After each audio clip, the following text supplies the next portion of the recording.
just wanna see you move. I just wanna see you move.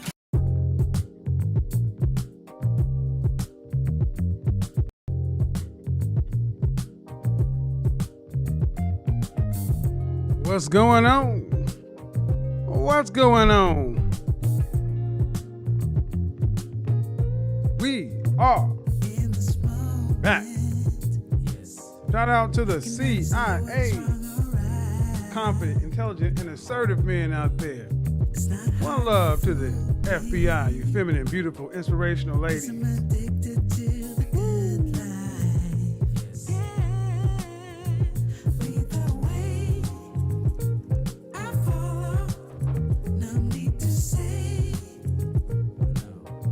Let's get it going. Come on.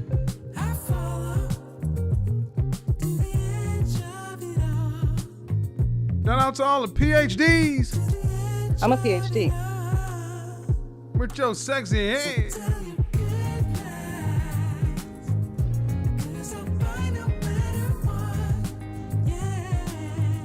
Where's King Ike? I am the king and will not be. I am the king and will not.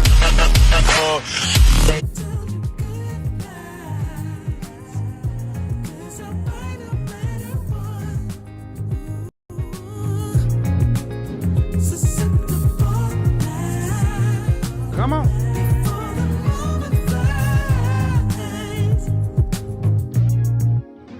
It's not a problem. Not a problem.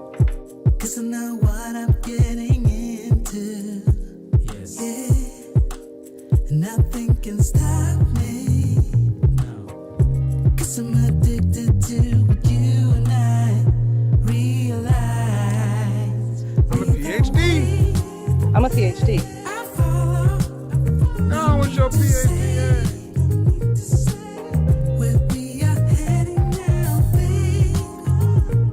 I follow to the edge of it all. Zabba-dabba-ba-zabba-dabba-da. Tell you goodbyes. Why no matter what, yeah. Susceptible now. Before the moment flies, before it flies. So tell you goodbyes. 'Cause I'll buy no matter what. Glad I checked that.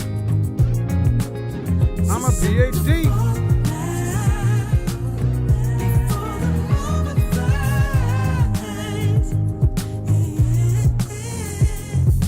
And we are back. I'm glad I checked the microphone. I'm glad I checked the sound.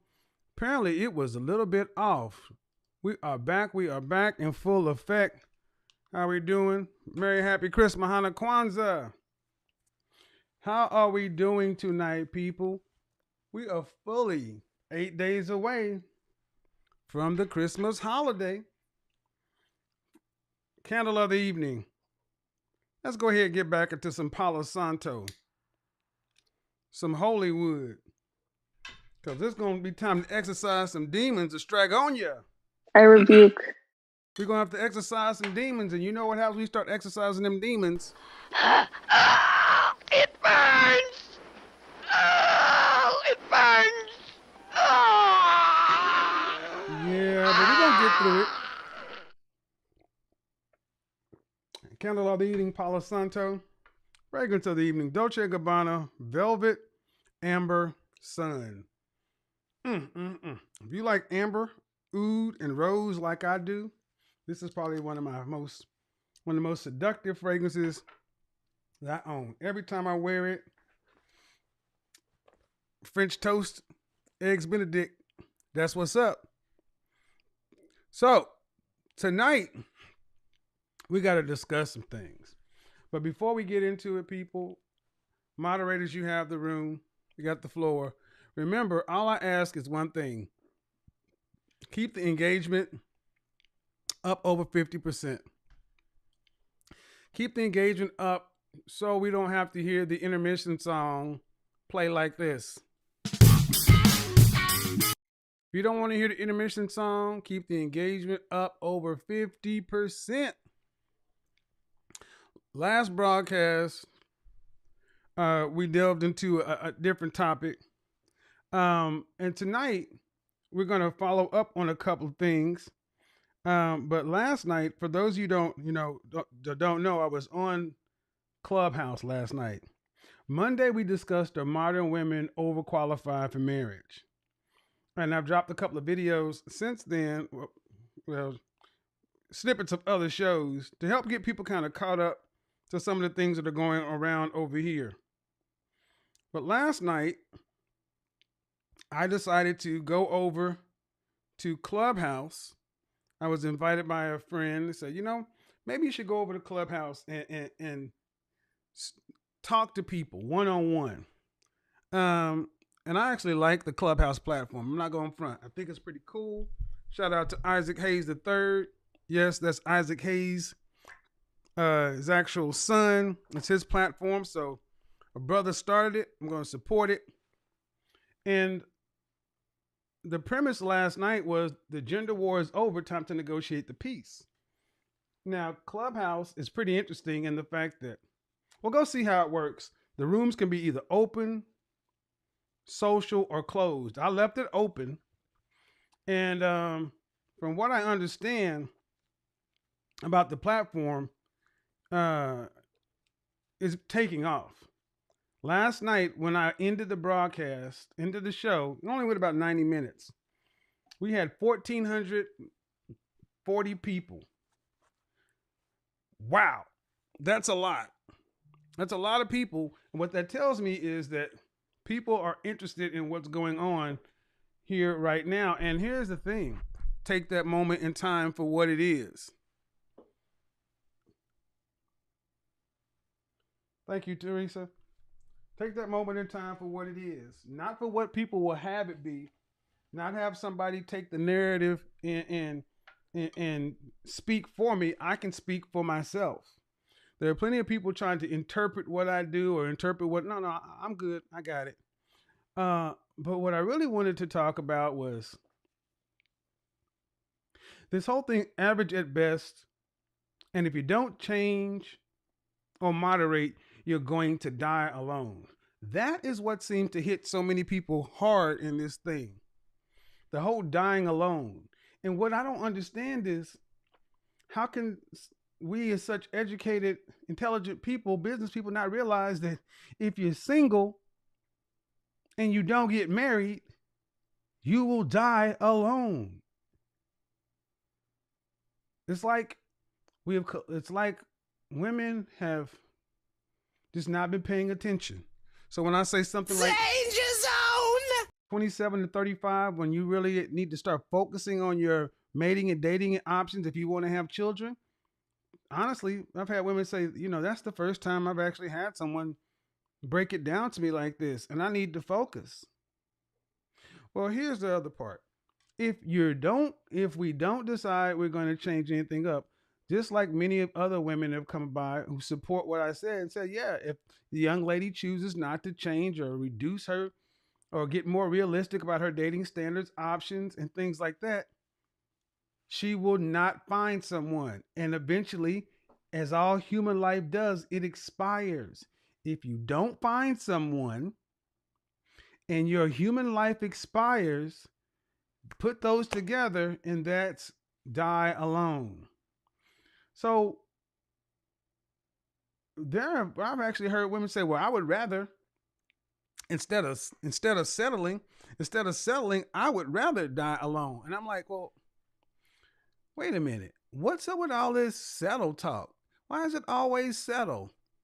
I'm like, nobody ever told you to settle, but it's like, Whatever, I'll do what I want. No one's trying to force you to do anything else. It's just make a choice and be happy with it. Because it seems to be that I'm getting so many mixed messages that I'm not going to settle, I'm not going to change. But then that means you should be happy with your position. Don't be upset. And what I'm starting to really see is it's the women who are in their mid to late 30s and above that really have the issue. The professional, more educated, higher earning women who are not finding suitable mates. And we're going to go ahead and get into PhD remix. This is the remix.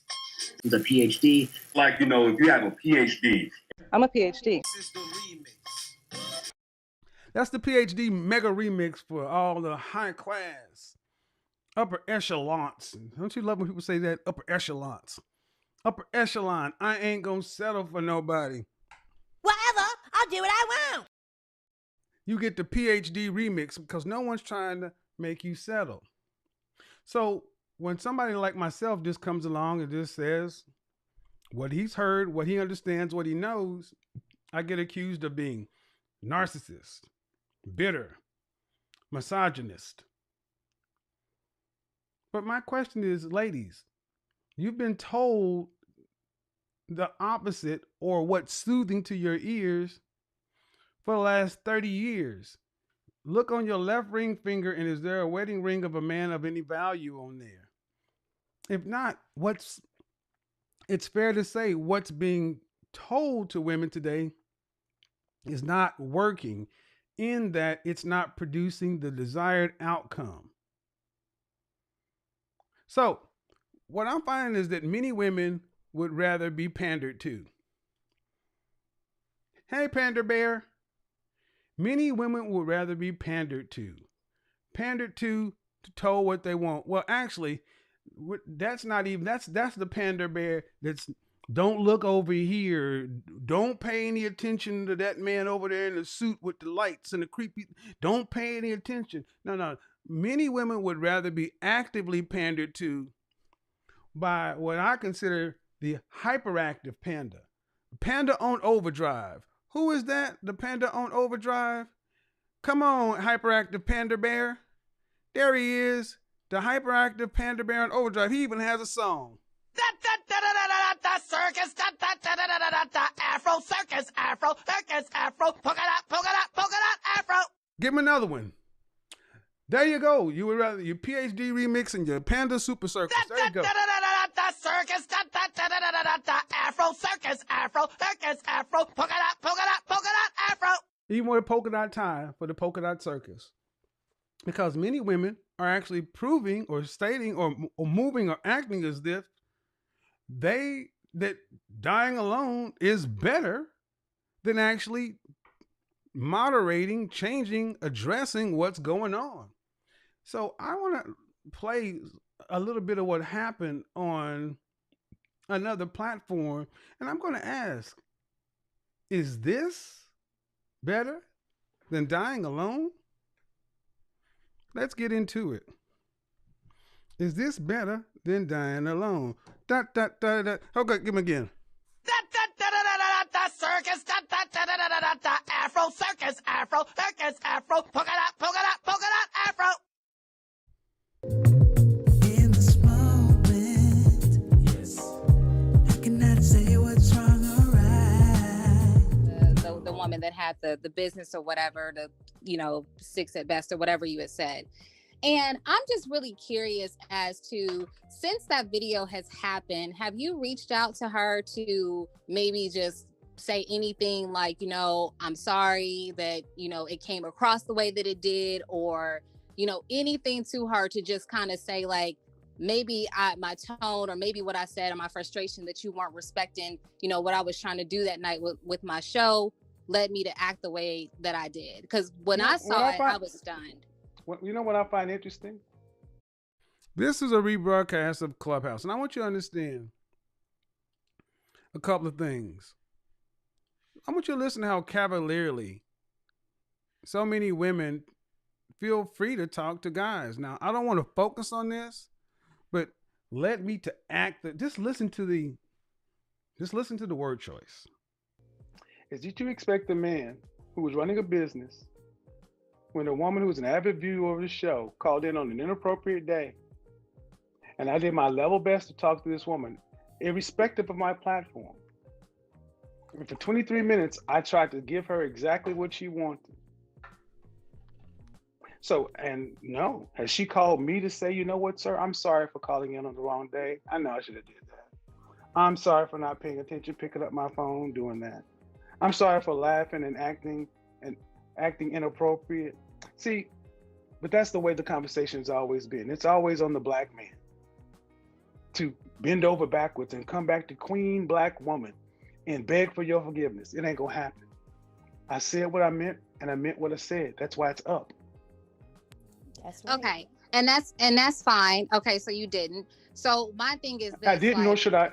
I didn't, and I don't, and nor should I have been expected. okay, and that's fine. That's your it's your show, it's your decision. But this is the other thing. If you are because I'm on television as well, and if you have your own show and somebody is doing something that you find disrespectful to your show, just like you hung up on me, you could have hung up on her. You know what I'm saying? Like, you didn't even have to continue having the Please don't tell me what I with should her. or should not do. I did didn't what say I you. did. I said you could Look, have. Rochelle, I could have done a lot of things, but I did what I did. Yeah, And I see, know here's you the- did. here's the I'm just thing. saying. Okay, but here's the thing. You're just saying, but here's the thing. I find it very rich. We are always telling men what we should do. They told Kevin Kelly what he should do in his restaurant too. He put $1 million plus into a business during the pandemic to employ Black people. And because he said, get the fuck out, I don't need your money, they wanted to cancel a brother. 82% of men say there are no marriageable women on the market. When are you ladies? What I'm referring to is a community post I put on my wall. It's still up. Roughly 81% of the over 14,000 men that responded says that the question was, are modern women qualified to be married, or are there enough qualified marriageable women on today's market? Basically, when you look out on the market, are there any does the market have enough qualified marriageable women? And the answer overwhelmingly came back no. I asked the same question to women on YouTube and Instagram, and women said only about 30% of women said there's not enough qualified or qualified marriageable men. 8 out of 10 men said there are not enough women to marry, worth marrying, qualified to marry. But 3 out of 10 women said the men are not enough. That's something we need to pay attention to. Is going to start listening to men instead of telling us what we should do. Exactly. I didn't say, okay. Yes, you have. I didn't say, I did not say I didn't say you had to do that. But what I'm saying is, why would you think it's on my, why would you think it's on me to reach out to this woman and call her? She is not a poor we wounded moved bird. past that, Kevin. Hold on, no, we know. I want you to understand something. This woman is in her 30s. I'm in my 50s. But I want you ladies to understand how easy and simple it is for so many women, Black women in this state, to talk to Black men like we're children, as if you are our mother. Does anyone getting the sense that this woman does not feel as though she is my equal or my superior? This is a problem, ladies. It won't continue. It won't work. You cannot talk to men like you are a man and expect to get anything other than aggression. We are not your property. We don't owe you anything. And men are tired of having to mute themselves, edit themselves when you guys see no reason to do the like. This is how she came on to the platform. Not 18 minutes into a conversation. They come through the door this way and they have the nerve to talk about my tone. How ironic. No, but the thing is, hold on. But my question is, I didn't ask you a follow-up question. Why would I need to follow up with a middle-aged entrepreneur, 35-year-old business owner, mother of one, to coddle her feelings like she's a wounded little bird? That's not what I said. I asked you I asked you if you did. I didn't say that you should have. I didn't say that you needed to. I just asked you a question. That's it. You didn't do it. Okay, moving on. I never said you needed to do anything. I just asked you. But you asked a question for a reason. Okay. And the thing is, if I were Gordon Ramsay, if I were Simon Cowell, I wouldn't be asked, well, did you really have to be the way you, when you told that person they are a ghastly singer, did you send them a message and say, I shouldn't have said it? How you Simon doing? Cowell is a narcissist and an asshole too. So, I mean, it's bitter, misogynist, narcissist. I need you to understand how easy these words are starting to fly out of women's mouths towards men. These words mean things. You have an opinion, you're bitter. Who hurt you? Excuse me. As if, anyway, ladies, that stuff won't work either. You got to stop this. Like that's going to shut a guy down. As if you've been hurt means you can't speak about something. It's an attempt to shut you down, mute you so you'll stop. Because if you continue to talk about it, it continues to hold the mirror up, and they're sitting here looking at what the options are like. I didn't make the statistics. I didn't make the marketplace. But the older we all get, the less likely you're going to find your ideal. Two. Between them two. Oh, okay. Two. Interesting. Two. Mm-hmm. I think it's funny. I'm sorry to step in. I think it's really funny that a lot of people are so uptight or concerned about your tone when you spoke with her. When again, like you said, she called in. She was a listener, so she should be used to your tone and how you present whatever dialogue that you're having. And she asked you questions that you were specifically answering, and she was ignoring. And I think it's a little funny that so many people feel that you were out of line when you were very clear. To me, you were extremely patient. And I also think that the woman was not expecting you to be as thorough as you were, because she was not really prepared. And so I don't think she deserved an apology at all. It wasn't a situation that required it. She should have taken the information as you gave it to her, and hopefully she'll put it forth, and maybe she'll get that 6-figure guy that she thinks that she's, Well, and see, able to get. so of course, and I've been told that I've cursed the woman out.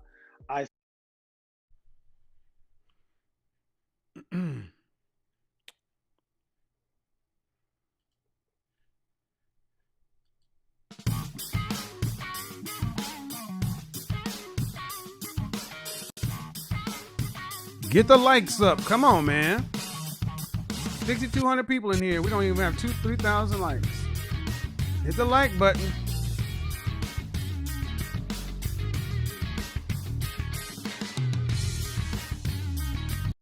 Don't make me have to play the whole song. I said broad. I said damn. In the context of the God of goddamn nerve. I said broad, and then I said get the fuck off my phone. Over the course of a 23-minute conversation, that was we should be over 3,000 likes. But yet I've cursed this 3,100. I've heard some of the most disingenuous responses from women. I've heard grown women that are about 10 years older than this woman call this woman a young, helpless woman, and da da da da. Here's the thing: if men are not going to speak to you like women. And if you need us to speak to you like women, go get a woman.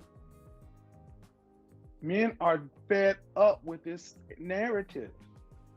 And you say we're hurt, you're bitter, you're this. What's going on with the last 30 years of media in the image of Black men? Men are speaking their truths. And men are speaking what they're saying, and you're not going to silence them, shame them. You're not going to maneuver them, because here's what ends up happening. Like it or not, of the Black men who marry and go to college and have a bachelor's or higher, 30% marry out. Why? We want to say they hate themselves. They're self-haters. They can't deal with a strong Black woman. But you never ask the men why. We never ask the men why they're doing what they do. We just chastise them for doing what they do. This is a very important point. Women, stop assuming you know men and why we do what we do. It is painfully clear and obvious that you don't understand or know men. You need to start asking questions instead of assuming so much. But again, if you're coming at a man like a parent, you're coming at a Black man like you're his parent, that's the kind of certitude many of you ladies come at men like you're a parent, an owner of some sort. You didn't make us. You don't know the people you talk to. Ask a question. And my show is proved in for 6 months, night in, night out, what women want. And I don't judge what they want. I just ask, what's the likelihood of you getting it, and what does the kind of man that you want from a woman? And that's when it starts to fall apart. Why is it such a difficult ask to get the average sister to see where the men are coming from, especially the men that you say you want? I don't get it, but we're going to keep it going. Raise your hand. And I will say this too to the men. Here's my challenge to the men, especially if you're one of the men that falls in this category. You guys need to stop being quiet. I know you have jobs. I know we have the cancel culture.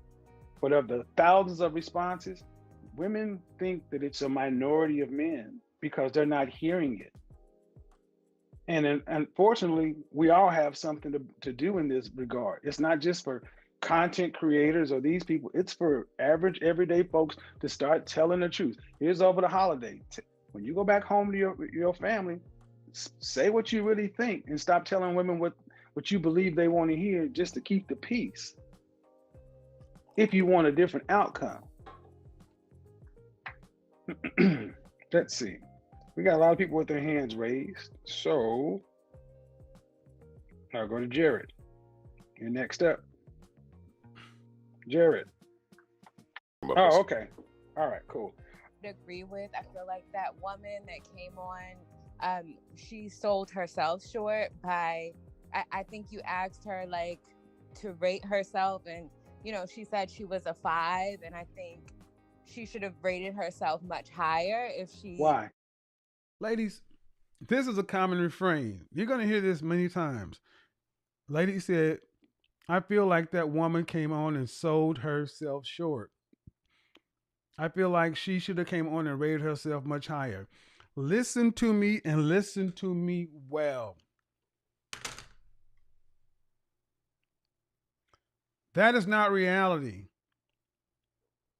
You can call yourself whatever you want in your 4 walls, but outside, you have a number on you.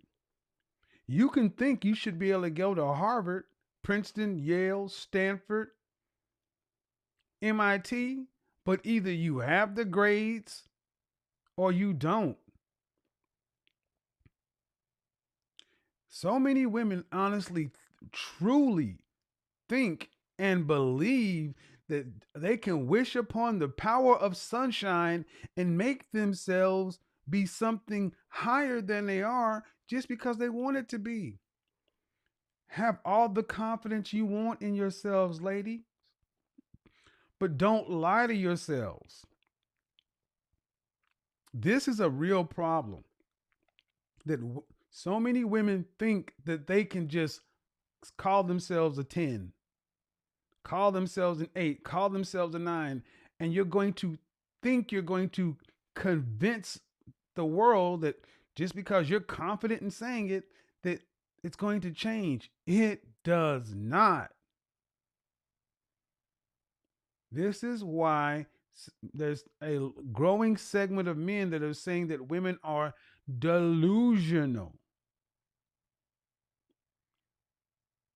The woman was accurate in her assessment, but the common refrain is, I've heard people say that woman was very attractive, very well. There may be people who think she's very, very attractive. There may be somebody that thinks she's overall hideous, but most people said she was around average.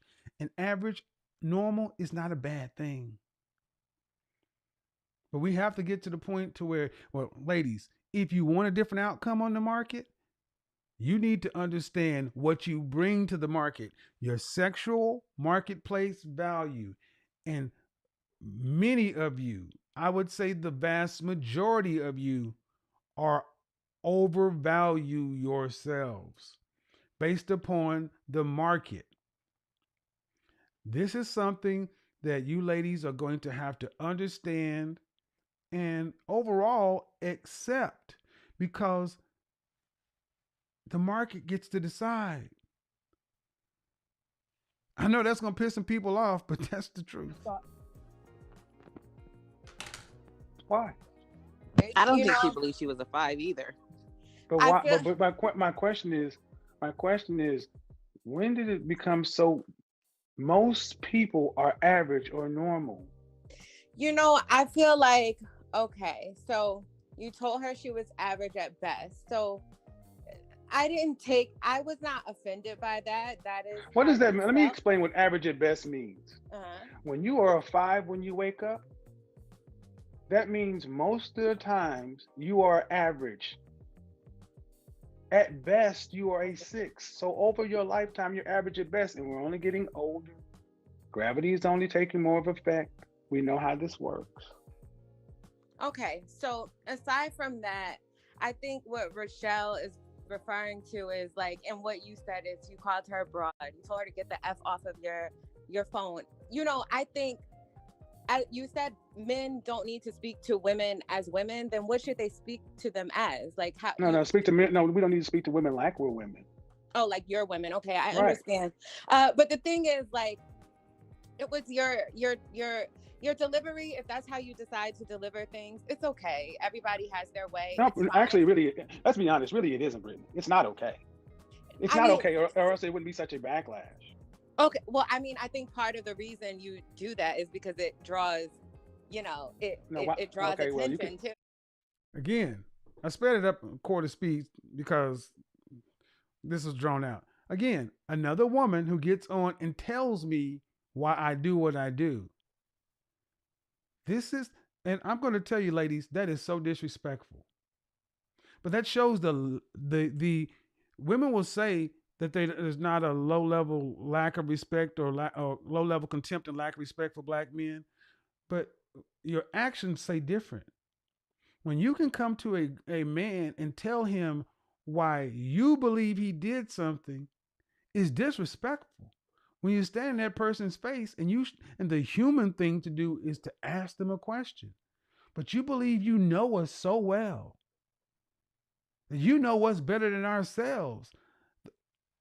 Truthfully, most of you feel like you're telling us something that we don't know.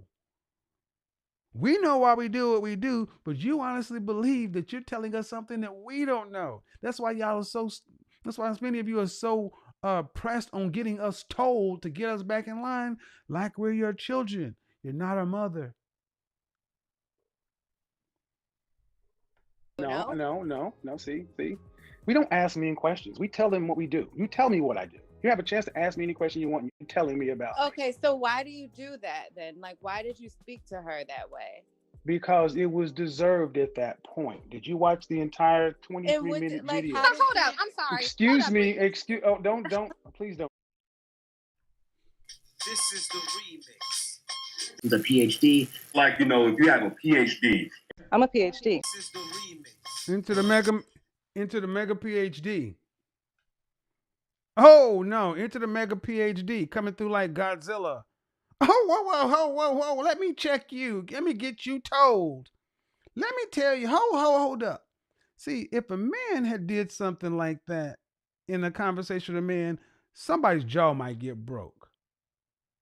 You ladies are out of line when you deal with men. But you don't see it that way. You see it as though you're righteous and we're wrong.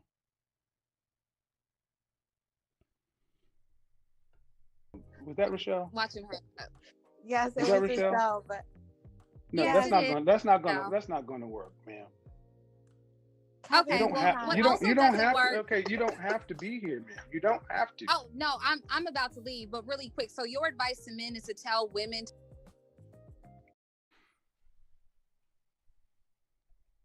You are not prepared. She's about to leave. Yeah, she left all right. She left. She left because what happened to her?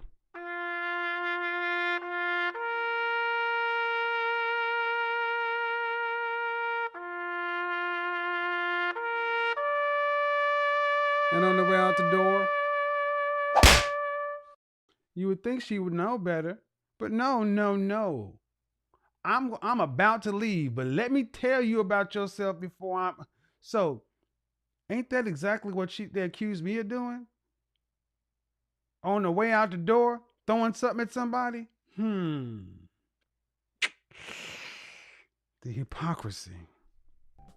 Again, Kevin, that was if not you, nice. Whoa, why oh was yes, that it, not nice? She was being That's how rude. you How have to was that do not it. nice? excuse That's me, how you have to stop, do it. stop. That is what the black community is used to. One-way aggression. You're used to women being able to be verbally aggressive and abusive to men, and we're just supposed to take it. I won't. Was that woman? So the reason why Ma'am, let me not finish sure. let me also say this. That woman is a professional. You know how to conduct yourself, but see, the thing is, black men are men not. There is a low level contempt and lack of respect for the overall black male image. So when black men finally respond, you question us as to why we responded. Well, I tell you what, if Isaac and I were dialoguing back and forth, we would have to understand that there's a line that we don't cross because there's a low level threat of violence between men. Between a man and a woman, you guys have no consequences. You're completely protected to where you can see a woman who's 5 foot something, 100 and something, calling a 6 foot, 300 pound, you punk motherfucker, piece of shit, nigga. And that has an effect. Men are not doing this anymore. You want to be respected? I have hundreds of hours of me speaking to women with respect because it was given. I mirror back what I get.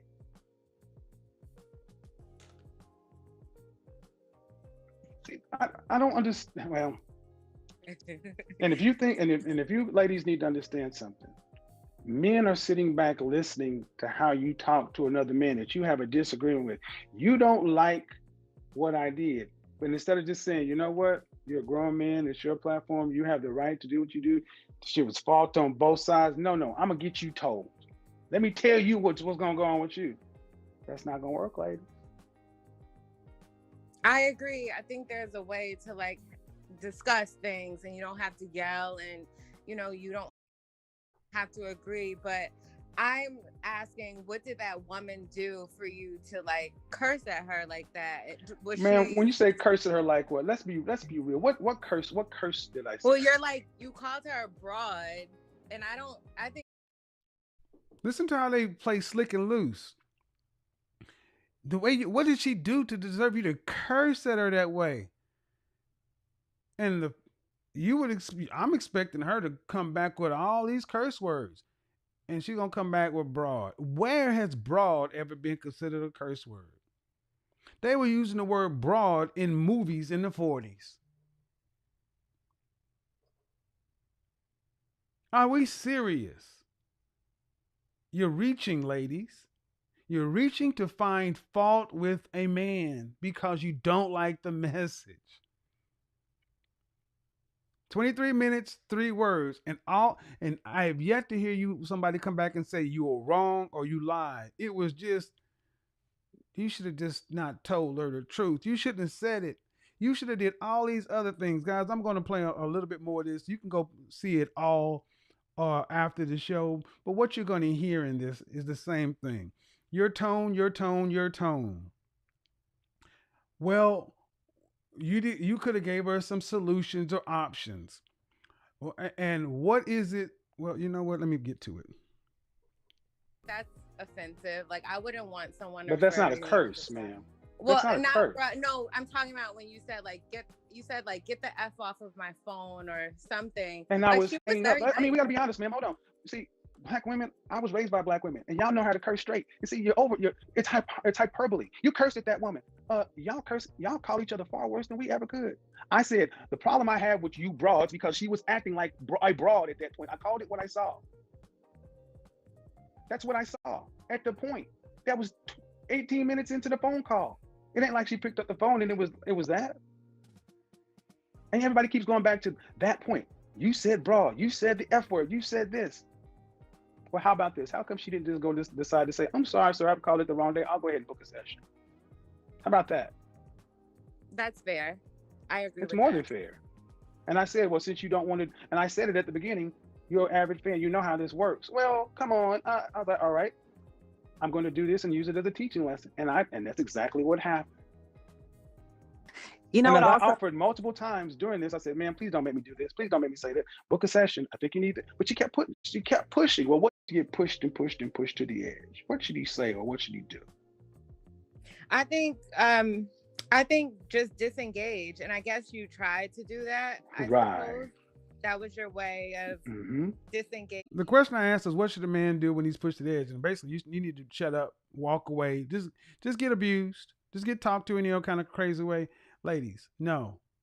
The point I want to get to ultimately is, people who are therapists and things like that, healers, spiritual people, kept coming and saying that I should have offered some sort of clinical diagnosis option. That's not for me to do. I do what I do. Again, still trying to change what I am doing or what was said. But the bigger part is, I want to see if I can get to it. I want to get to this part. And off the rip, she did. I said, "Why don't you get an the abuse while like I'm not someone." Well, other women in I'll be honest, they were all born between. Well, let me go ahead and with play so this much part. fire for men that you don't. I want to play this part too. I'm a Sagittarius. I have all the fire in me, and it has taken me years and many experiences to lower my temper and speak to men with respect. And this is a 33-year-old woman who, and I gotta say, why is it okay to walk through life with these treating men any kind of way because you had bad experiences in your life? The world does not owe you understanding, ladies. That's what this part is. Don't raise your voice, and I think is that there's Brittany? women you have to work on. That's a skill. That's a Is skill. that Brittany? No, it's not a skill. It's not a skill. Let me explain something to you and explain well. Not a skill. What has happened is women have been absolved of consequences from their behavior. If there's a man here and a man here, and he's a Sagittarius and full of fire, whatever, if he gets in this man's face and he decides to start talking and acting the way some of you women act, somebody's jaw is going to get broken. That's why men moderate ourselves, because there is a line. There is a low-level threat of violence.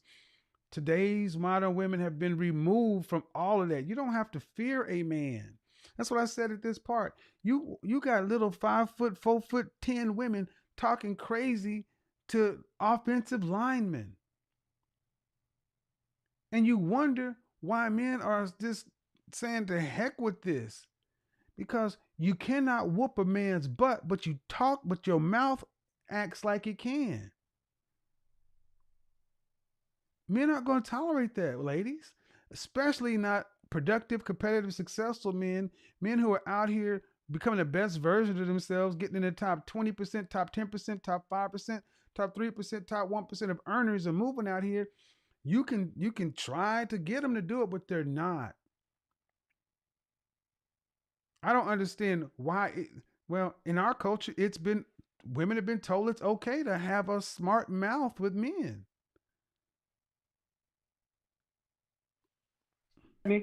Yes. Battle. You can't do this. You can't do that. It is a skill for me. While other people, it comes naturally. It's something that I really had to work on. So, Daisy, I do kind of understand what you're saying. What I'm not understanding is though that Sagittarius women have existed for forever, but I'm still not okay. Well, I've already gone over that part, so I want to get to the next part. Then rude or angry or hostile. There's not. And if the rank and file man feels like he can't get cooperation, that's what's going to lead to 82% of men saying that they don't believe women are out here to be marriageable. Copies, and one of the things that the author talked that everything's fine with you. It's those guys, and that's the thing. It's through me growing up and being around women, and also being around Yeah, that part's gonna trigger a lot of women right there. But I will tell you, when I got women who are saying thank you right now who are doing the inner work, but we need our counterparts to join us in that work. And I'm not going to get up here and, bash the gentlemen, because there are absolutely some wonderful guys. We had some fellows who came up in there. However, I have to say, I'm seeing women, especially Black women, who are trying to look at, how and why they've become hardened. We are doing that work. And so I just want that to still be acknowledged. And, I appreciate you bringing me up here, and I'm ready to listen to everything you guys have to say. But if we could definitely acknowledge that, then yeah. Let me also say something, because many people aren't familiar with the content I made previously for men. Ladies, I will say this. If you're doing the work in your groups, that's commendable. But I will say that men are from what I'm hearing from men, they're not seeing the results. There's just no two ways of putting it. And if the work is being done, the results are going to need to be displayed to the men that you want to change their opinion. No different than if men are doing the work and wanting to change the opinion of women. We can't just do it in our groups. We have to show your work. So before there was high value and all this other stuff, it was hashtag show your work. Ladies, you got to show your work too. Look, I don't want to hear, but marriage can't work once. Oh yeah, here's a good point. Because at the end of the day, it is our responsibility to build in your nest. There is a reason so many women cannot feel comfortable resting in their femininity, because so many men have dropped the ball. I have. I'm not perfect, and I never try to make myself seem like I'm perfect. You've been divorced twice, that's right, but that don't mean your marriage can't work once. Let's go ahead and address that too. For all you people who keep wanting to talk about your divorce, so what? It ain't about me. Every time you try to make it about me, you're just deflecting. Steve Harvey tells you what you want to hear, and his 3 divorces don't matter. Why? Because he's telling you what you want to hear. But me, that's all of a sudden becomes an issue. Circus, Afro circus, Afro circus, Afro polka dot, Afro. People who pander to you, in my opinion, are not helping you. They're not helping anybody. People who pander to any of us aren't helping us. And that's what I'm ultimately getting to. We have to get past ourselves together so we can find one another. We don't have Black family. I'm getting to one part. We're going to keep it moving. Now, we actually have access to these social platforms to go ahead. That's fine. So when your video went viral, I did go listen to it, and I actually went and I looked on your YouTube page. Oh yeah. I don't want to. I'm not a clinician. I never hold myself out as a clinician. That's why I often say you need therapy. You need to know what those men tend to want. Does anybody remember when I asked her, what would you happen to bring to the table for the kind of man you want, what he wants? Did anybody happen to remember her answers? Did she say she was like a farmer or something? She said if I could help. She said, well, if he has a business, I can help him with his business. And I said, that's great, but only 20 to 30% of the population really owns a business. So that may or may not matter. Then she said, I plant my own garden. Right. And I'm into self-improvement and etiquette. Now, I need you guys to understand what it takes to make a man like Isaac or AC Hatchett or a man like myself. We don't come out making what we're making. And I've heard 6 figures ain't that much. Are we kidding? Let me say this again. Shout out to brother Dennis Sperling. I'm going to profile a show that he did with several Black men who were 6, 7-figure earners, bankers, attorneys. And I agree. The men don't come out this way. You're about 40 years old before you really got all this shit figured out. So if it takes 40 years for a man to really get his shit together, stuff together, to be the kind of man that can have shoulders to hold up under all this in this new modern world, it's kind of crazy for women to think that they should just be, because you were born,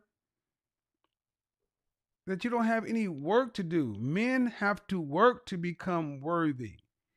What work must women do to become worthy for the kind of man they say they want? I mean, come on. Whether it's and it's adjusted for income, but at the end of the day, men are being told, you got to go improve, you got to go do this, in order to be on the level, to be acceptable and suitable, to be a father, a husband, or whatever. You got to go get better. And for men to hear that was the extent of the curiosity that a middle-aged mother of a 13-year-old son had about a man, that's disheartening to men. But we'll get focused on what I said versus what she was saying to her son and men. I think she brought her weight. I think she brought up her the physical first. Type of amount. But what did you say? Because you're saying because she wanted this, she's 35 and she has this a child and a questionable baby's father. Because of that, that's going to limit her to getting the man that she wants. What about character? Well, two answers. One, character is a different discussion from what I have. Just like his faith. I've mentioned character, but it's not what I'm concerned with primarily. I am not a one-stop shop. And that's what we got to stop doing, trying to make it about everything. And the men, there have been at least 3 panels of Black men on YouTube, attorneys, bankers, physicians. I'm actually going to put them up on my channel next week, of men discussing it, men in the very category. And you know what, the men in the very category, even on other platforms that aren't necessarily friendly to mine, men are saying the same thing. Where I'm at, I would want a woman primarily with I want her to have no children, and I prefer to be younger. This is what the men are saying. That's what they're saying. Ladies, that's just the truth. You're going to have to accept that. There was a point that was made in the broadcast from a Brookings Institute study. Hafez made the point that when asked what women want in a man, the number one response was they want him to have a job. When men were asked what's the number one thing they want from a woman, in this particular thing, to have no children. But here's the thing. There are more men with jobs out here in the open dating market than it is women with. When you start looking for 2 variables, employed and well, you start looking for 2 variables, there are more men out here who are employed and looking, and men, one of the biggest complaints is men are coming back saying, even if you do find a woman, far too many of them already may have a child. I know that troubles some of you ladies, but that's big for men. And see, that's another thing. We're going to start doing multivariate analysis versus just one thing. If you find somebody out, I cannot tell you how many times I've talked to a guy. He's like, I met this woman and she's perfect in every way. When he says, but, I know what he's going to say. She's got a kid. She's not and it only further complicates it if she's not a divorcee. Ladies, men aren't going to change. So is it going to 100% no, but I said what I meant. I said, get on to the next part. She can date someone who also has a child. What do you think the option is? Since I don't get into that part. As a retirement strategy. Hit the lotto. It could work. No. It's available online. I would challenge. Life is about choices. Let me go ahead and let that play. Share the numbers themselves. Okay, the median. We always assume that the guy is an individual who's going to have no standards and the woman to not have a child. So one of the biggest quoting on his show, and one of the things it talks about is when they ask women what is the number one trait that you guys want in a marriageable man, the number one thing women said they wanted was a guy who has a job. When they asked men, what's the number one trait you want in a marriageable woman? The number one thing that men said is to not have a child. So one of the biggest things I'm constantly hearing is whenever a woman has standards, she creates her rules. I want height, I want money, I want this. Then she wants a guy. The rule is always that guy that she wants is not going to have any standards. Well, that guy just only wants, what if he just wants her for a character? But why won't she just want a guy for his character? Why does she need that money? Why does she need that height? We don't question her. We always assume that the guy is an individual who's going to have no standards. And the woman can ask for whatever she wants, and there's no standards. So I highly, like I keep on saying, like I would advise men and women to get curious about one another. See what each other wants. And the biggest thing, like I keep on saying, is look up the information, do your research yourself. Brookings Institute article, Google search it, is there a shortage of marriageable men? And it really breaks down that in the Black community, when you look at women who have jobs and no kids, and men who have jobs and men who have no kids, there are more men than women. When you use those two variables, you can look it up. You ready for that? In the Black community, when you look at men and women, both who have jobs, there are more Black men who have jobs and no kids than Black women who have jobs and no kids. The numbers are firm things, people. Firm things. So if you're a woman that's working with no kids, that should be good for you. But if you're a woman but if you have a kid, you got to understand that men don't want women to come with pre-made families, and you're going to have to compensate for what that liability. I'm gonna call it what it is. You're gonna, if you want a certain caliber man, and there are going to be men that don't want to deal with you. Just like Hafez was saying, you women, when women make standards, it's okay, but you expect a man to have no standards, and they do. Online's public data. Just by the numbers. Then when you start adjusting for age, make $75,000 or more. That's median earning of Black men in this country. $41,054.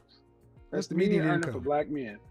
All other men, well, this is white men, 52,400.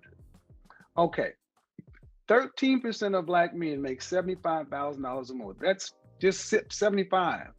When you take it over 100, it drops down to 8 or 6, depending on what numbers you're looking at. So it's numerically daunting just by the numbers. Then when you start adjusting for age, geography, sexual orientation, marital status, and what Hafez is saying is what I said. The problem is women have been told you can have it all, and you cannot. Ladies, you really need to get into the numbers, because when you start adjusting for men who make over a certain amount of money, when you adjust it for age, marital status, sexual orientation, the numbers become incredibly small. So this is where it's all building to, and what you're going to hear is women often feel like they're being told to settle. The race does not change Black women. See, Kevin, what you basically listen. What being told to settle? What decide? Okay, but let me ask you this question. Yes, you're right, but this is a market-based economy. Wanting to marry, you should be on top of the world, not 1 in 4 taking some sort of antipsychotic depression medication or whatever. See, Kevin, what you're basically listen. What you're basically saying is the same trope that Black women are being told to take what you get, i.e., settle. And see, what's wrong with getting somebody that's suitable? And this is what you're telling Black men, that most of you aren't suitable to us. No, what makes them unsuitable? I didn't say that. Okay, well then, being told to settle, what are you settling for? I didn't say that. I'm saying for every woman, she has her bar. She gets to decide where that bar is, and for it. Listen to this part very well, ladies and gentlemen. Pay attention. This is a foundational problem right here. Yes, she single gets to woman decide where settling her means bar. Okay, something but let me ask you different. this question. Let me ask you this question. Yes, you're right. But this is a market-based economy. You own a car. You can decide whatever price you want to put on the car. But who gets to decide? Who gets to decide how much it's worth? The person who's selling it. Wrong. The market decides. The market always decides. Oh, ma'am, yes. That's You why can't sell a Kelly Blue Toyota Book Camry for $400,000. You can't sell a Toyota Camry Excuse me. for Hold $400,000. on. That's why there's a Kelly Blue Book. But there's Go always someone listen, willing Danielle, to buy at your selling price. Danielle. We're educated people. We're intelligent. The market decides. This is not a Kevin Samuels concept. It's product theory. The market decides. Well, that's y'all's take, and I respect you guys' opinion. In my mind, we all get to set our price, and if someone wants to pay that, then they have the option to do that. Right, but they are part of the... So in other words, you're looking for a sucker. If you want to set your price higher than the market, you're not looking for a good deal. You're not looking for reciprocity. You're looking for a sucker. And men don't want to buy a lemon or be a sucker. That is what you're saying, ma'am, in a very dressed up way. Trying to sell something for more than the market because you feel like it's worth more. If the world was a marketplace, it is. What is the Kelly Blue Book value of you, ma'am? Ladies, what's your Kelly Blue Book value? This is a real question. What is your Kelly Blue Book value? That's the sexual marketplace value. If you've ever bought a car before, you know that whatever car you want, make, model, year, there's an acceptable market value. There's a low and there's a high, and there are a lot of variables. But what does not change is you cannot go sell a Honda Accord for $400,000, no matter what kind of Honda Accord it is. And that's what so many women sound like you expect, because I know everything. This is very important. I'm going to let it play, but my God. Market. That's the thing, ma'am. Okay. You can set your price, but you look like a woman. You shop before. Go into Neiman Marcus. Go to Neiman Marcus and try to set your price for what you want to pay. See how that works. Hello. Hi, I'm Carla. Kevin, I have a real quick question for you. Based on what you've been saying, so just fine. As rational as the people. I think that's the disconnect when it comes to men and women. I think that a lot of us women, we aren't very logical when it comes to relationships. You know, just kind of like how you brought in, you know, the Kelly Blue Book and the marketplace. It's all about numbers. And when it comes to women, we've been fed all these fairy tales and, you know, that, oh, we deserve love. And while, yes, we do deserve love, but everything is still a numbers game. And you can have any man that you want if you play the numbers. If you do all the things that requires you to do in order for you to get all the things that you want, then you can have everything that you want. But if you decide to procrastinate or decide that one thing is too much for you to take on, as far as whether that's the fitness or whether that's the, you know, the aspect of your physical features, all these things are changeable. And that's something that I had to learn for myself growing up. You know, we grow up watching the books and them telling us all these things about what love is and what that looks like. And, you know, we have to have a good heart, but they don't actually teach us the marketplace portion of relationship. Let me say this, Danielle. The numbers. All right. That means 3 out of 4 will marry in their lifetime. Have you heard? Let me say this, Danielle. There's the statistics saying 1 out of 4 Black women will marry in their lifetime. Have you heard that? Yes, I've seen the numbers. All right. That means 3 out of 4 will die alone. And that's what struck people so much. Not that you're average or you're average at best. It's the dying alone. But if 1 out of 4 will marry in their lifetime, that means 3 out of 4 will die alone. So while you can set your price, just like switch it to a car, you can set the price. The car has been kept in the garage, and I know every mile that's on it. I change the oil myself. People can feel what they want to, but when you set it on the corner, it's got a Kelly Blue Book value. Okay. That's why pawn shops exist, because folks get real. This is worth so much. Take it to a pawn shop. And here's what we're actually telling people. Women are feeling like when I'm telling you to get reasonable, rational, that somebody's telling you to settle for less. Well, I got to ask you, that settle for less has a face on it, and it's a man. You're telling men that they are less. Could I say? For more, if you want to hear the podcast or the show in its entirety, which I suggest listening to because it's great. In my opinion, it's pretty great. Go listen to it in its entirety. But what also transpired is after talking to Danielle, shout out to you, it kept throwing in the same things. Well, we're not going to settle. And the reason that 1 in 4 black women will marry is because they're only dating black men. No, 1 in 4 black women will marry in their lifetime, irrespective of race. This is why I say, if you listen to the pushback I've gotten, it's because there have been people out here telling women and filling women's head with all this stuff that doesn't work in the real world. It just doesn't.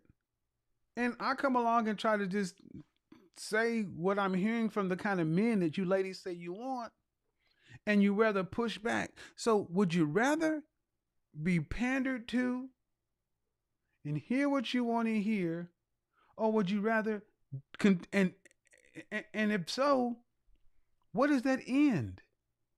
It ends in being unmarried and dying alone for so many of you. That's why I asked, is this better? Is what's going on right now better? Is dying alone better? Is this what you want? Because all we've tried to do over here is try to have a conversation about getting reasonable, realistic.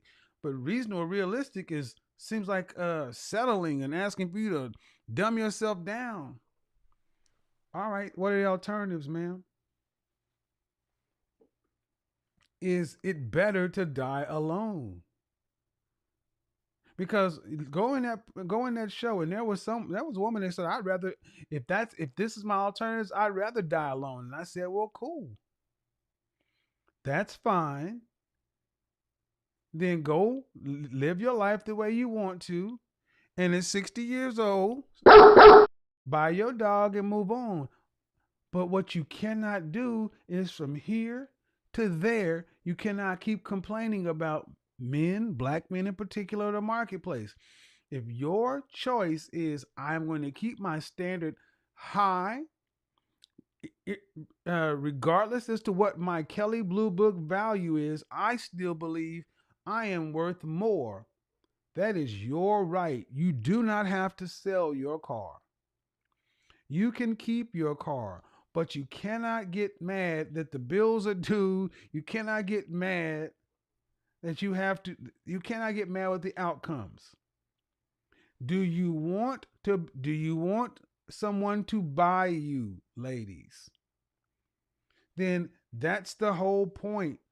You have to give the 82% of men who say that the market lacks qualified marriageable men, you got to give them a reason to buy. You got to give them a reason to come back to the lot, because the next broadcast we're going to do is going to be multi-layered. We're going to talk about there's a lack of trust between men and women. A lot of men don't really trust the market. A lot of guys don't trust that women really have a man's best interest at heart because of some very reasonable things, and of course, vice versa. Well, if there's a lack of trust between a buyer and a seller, that's a problem. Have you ever tried to negotiate a deal with somebody you did not trust? Have you ever tried to work out a price for something for somebody you did not trust? The core thing that must be in a marketplace is trust, economic confidence. And we lack confidence. And this is where it's, and like it or not, ladies, you're not going to like what I have to say, but it's product theory. The end consumer of a product that is a woman is a man. And if you want to be purchased by a man, any man, you're going to have to make it attractive for him to buy it. That's your responsibility. Now, if it's too much of responsibility, you don't like it, you don't have to sell. Or you can sell to a woman. Options as well. But at the end of the day, this is all fun and games when you're 20s and 30s. But when you hit 40, it stops being fun and games. When you hit 50, it gets uber real. And I look at the analytics on my channel, and I don't have a bunch of under 18-year-olds. 60+% of my channel is between the ages of 25 and 44, men and women. So let's talk about it. Is it better to die alone than to get a market makeover? Oh, market makeover. Good words. That circus. Let's go ahead and give him. Let's go ahead and give him the thing. Yeah, is market makeover. Is it better to die alone or get a market makeover? A market makeover. If you're gonna sell a car, what would you do? There you go. There's the Panda Bears. Circus, Afro circus, Afro circus, Afro polka dot, Afro. If you are going to sell your car on the market, before you put it out on the corner, the first thing you would do is you clean out the interior, clean out all the trash and all the junk. You clean out the trunk, you'd vacuum it up, you clean everything out, then you would get out there and you would wash it head to toe, wash it all up. You may even get it detailed. You armor all the tires. You would clean it up and get it ready to be sat on the marketplace. You wouldn't just pull it out of your garage and throw it on the corner. That's the market makeover. What's the market makeover you're willing to do for the kind of purchase, for the kind of buyer you're trying to attract, ladies? The more affluent the buyer, the more educated the buyer, the more likely they have standards. A Bentley, BMW, Mercedes customer is probably not a Volkswagen Beetle customer.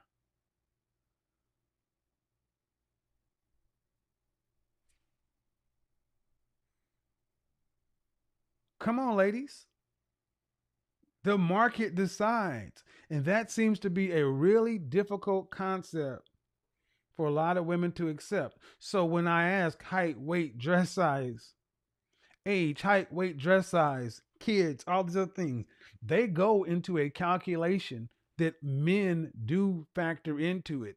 And the higher up you go, the more things get varied. And I don't care what people are pandering to you, telling you, look at what they choose in their own lives. So, Clubhouse, I'll actually probably be back on there Wednesday. Well, Wednesday, because I'll be back on Tuesday, and then we'll be and then Thursday is Christmas, is it? No, we're back on Tuesday. I don't know if I'm gonna do a Christmas Eve show. I doubt it. But let's go ahead and open the call line because I want to answer some questions from women who seem to be a little confused about the whole notion that you don't get to decide your overall value. The market does. I don't understand why women don't get it. It works everywhere else. You don't get to go into Neiman Marcus and negotiate and set your price. It is what it is. Money work, mundo quiere dinero. Money work. Se arregla con dinero. Money work. Si me quiero educar, dormir en algún lugar, un lugar para trabajar, y si no hay para emigrar. Todo money, money, todo el dinero. Solo un par de gente se lleva el putín entero. Funny, funny, pasa verdadero. Si tienen lo verde siempre llegará primero. Pero llegaremos antes o después. Solo a lo suyo, que Dios te lo ve. Que por más que tarde lo veré caer. Somos más lo bueno y tenemos fe. El dinero ya lo veré. No vendo mi alma, lo lograré. Seré el más grande, no olvidaré de dónde vengo ni cómo fue. El mundo quiere dinero. Money work. Se arregla con dinero. Money work. Yo digo las cosas como son. No quiero ninguna aceptación. Tampoco vengo a pedir perdón, porque mis sentimientos se volvieron la canción. Yeah, no me vale mucho como tú me ves. Sabes, tú me llegas solo a los pies. Para mí ser grande es un interés. Ser un buen humano para mí es un deber. El dinero ya lo veré. No vendo mi alma, lo lograré. Seré el más grande, no olvidaré de dónde vengo ni cómo fue. Money work, yeah. El mundo quiere dinero, yeah, yeah. Money work. Se arregla con dinero, Money work. Corazón, de corazón. La plata no te hace ser feliz. Yeah, de corazón, yeah. La plata no te hace ser feliz. Money work. El mundo quiere dinero. Yeah, yeah, yeah, yeah. Money work. Money work. Money work. Money work. Se arregla con dinero. Money work. Lunes. Lunático. Now, why is this whole thing, this high value man, productive, competitive, successful man? We're talking about the kind of men that you ladies say you want. All right. What should you have to do to get yourself ready for that market? Because if you don't, you know what ends up happening?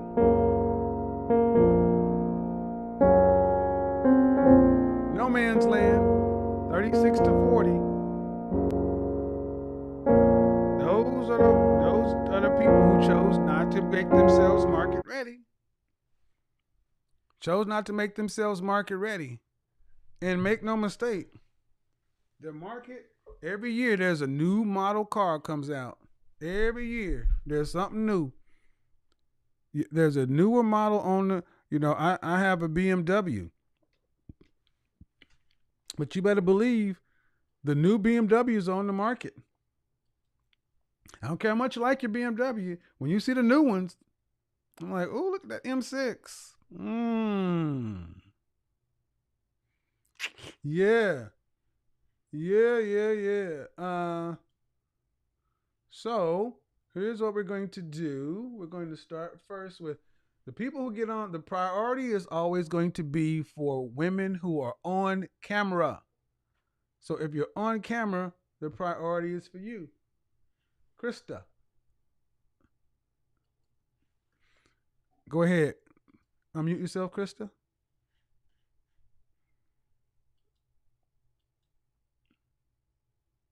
Krista Joe, unmute yourself. Hello? Hello? I am well. What you got for me?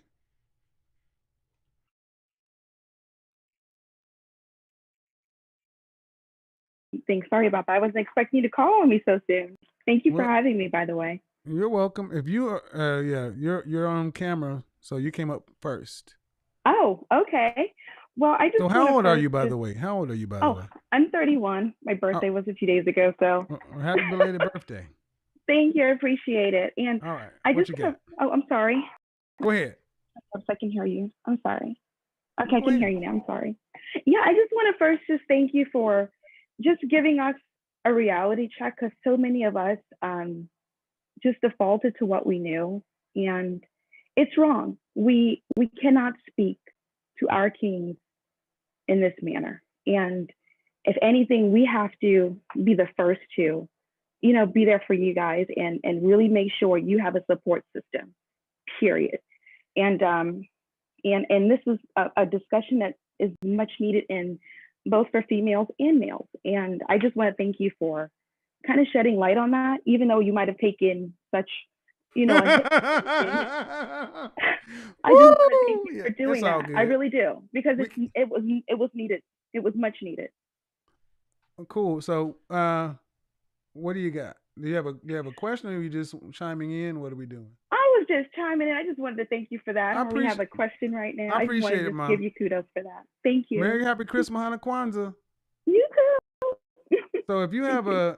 now here's the thing: the priority is going to always be for people who have a disagreement or a misunderstanding. If you have a disagreement or a misunderstanding, go ahead. If you're not quite clear, you can go ahead and put yourself on the camera.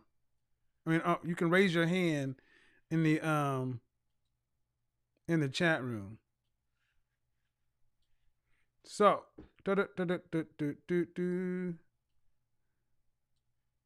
oh my. All right. So next up, why are you here? Yeah, nope, not gonna happen. Not going to happen. Melanie, you're next.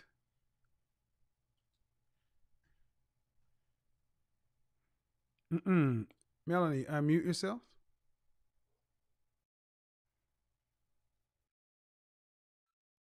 Yes, I can. Good evening. Is it Melanie? Okay. How old are you? I always ask. What do you got for me?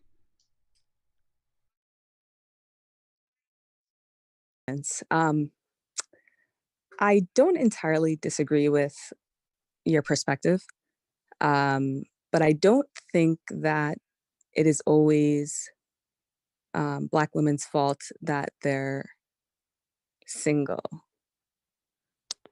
I think that you place a lot of blame on. Hold on. No, no, nope, nope, nope, nope, nope, nope, nope. No, We're not going to do that. Are you married? I am single. All right. Whose responsibility? Do you want to get married? I do. Whose responsibility is that? Yeah, I guess it goes both ways. No. Whose responsibility is it if you want to get married? Yeah. Okay. Yeah, I play See, this is roles. what I see. When I talk about the aha moment, people, accountability, honesty, and admission. The admission part is a thing a lot of sisters struggle with admitting. I've asked you two direct questions. You've deflected answering instead of just saying me. The Okay. answer is you, but you don't want to say it. Yeah. Why? So in my case, I think a lot of it has to do with. But before you move on, Go but ahead. why don't you want to just say it's my responsibility? Okay. You say okay, but I'm asking you, why don't you just want to say that? It is my responsibility. And that's all I don't want to. Okay, go ahead. I'm just. It's always fascinating that. Yeah. No, I agree that most women deflect a lot, but I'm saying Well, that. but now see, Yeah, Melanie, there's a what's but. interesting? Yeah. What's interesting is you can say most women do something, and that's okay. But when I say most women do something, I'm blaming them, making it their fault. How curious is that? I mean, you have a point. You do. Yeah. So in my case, I do notice that where I live, makes a difference in my success in dating. Okay. And I am picky. And I think that's something that you've mentioned. You've recommended that women relocate, if they're in the suburbs or in rural areas. Mm-hmm. So that's something that I am considering. Well, so at 33, you want to get married. You want children? Yeah. Okay. So how recent is that picture? Last December. All right. So you don't have a problem attracting men, right? Yeah. Okay. So if there are women out here competing with you, you attract you if you can attract them and you want to get married, where's the disconnect? Yeah, I guess that's something I'm trying to figure out as well. Well, so when you come on and say when a single black woman is not married, it's not their fault. And I feel like you always blame black women. And you just did some of the same things you accused me of doing. But sis, you have to understand if you want to get married, there's a disconnect. If you can attract men, and and nobody's wanting to move forward, it's not the men's fault, is it? Um, Really? I guess it goes case by case, right?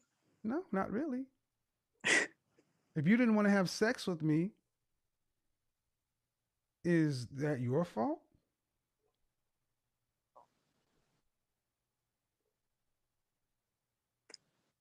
I don't understand the question. If you didn't, if I wanted to have sex with you and you didn't want to have sex with me, is it your fault? I don't know if there's anybody's fault.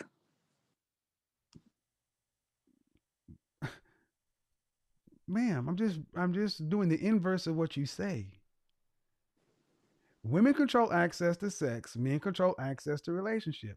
If you're dating marriageable level men and they're not asking you to marry them, it's not their fault or responsibility. It's your responsibility to figure out why marriageable level men don't want to marry you. Yeah. Oh, I haven't really been dating that much lately, to be honest. What? Especially But if you want to get married, then that's your fault. I know. See, I this need is to. what I mean. You ladies come in, and that's the problem. You've been allowed to deflect and lie to yourselves, and stick your head in the sand and everything else. And there's no reason that a woman, you're an attractive woman, but there's no reason that you. No offense, man, that you should come out sounding so game goofy at 33 years old. Gang goofy? Game goofy. This Oh, is the game goofy. Did you go to college? Yeah, Did you graduate? I did.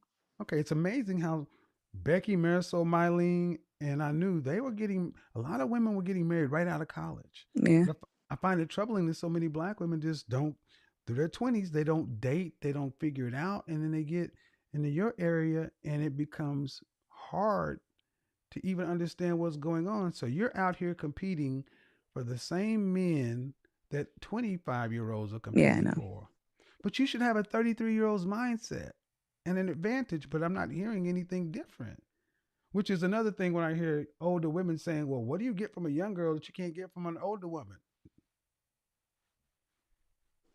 Seeing any big differences?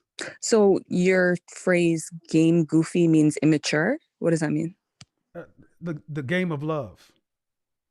You're game goofy, meaning you don't seem to be well versed in the game of dating or love or what's going on out here. You haven't asked yourself some critical questions as to why relationships, the outcome you have is not happening. If you want something, what are you doing to get it? I mean, if you went to college, you wanted to graduate, you realize that there was a process you had to go through. You had to choose a school, get accepted by the school, attend the school, pay tuition, attend classes, pass classes. There's a process, right? Yep. Relationships are a process too. And if you've had relationships, have you ever said, Have you ever been engaged? No, but I was in a Uh, long-term relationship. how long? Like 3 years. And how long ago was that? A long time ago. How long though? Like 4 years. Okay. So one of the things I always tell ladies to do is go back and interview your exes.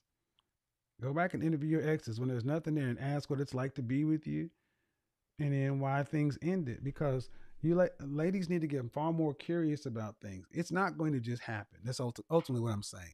It's not going to just happen. And that's why that danger zone thing. Because it sounds kind of funny, but Melanie, time is ticking. I know. And so that's why when you came in saying that it's not always a woman's fault that there's a black woman's fault that they're single, and I feel like you blame them. I put the responsibility and accountability square where it belongs, on your lap.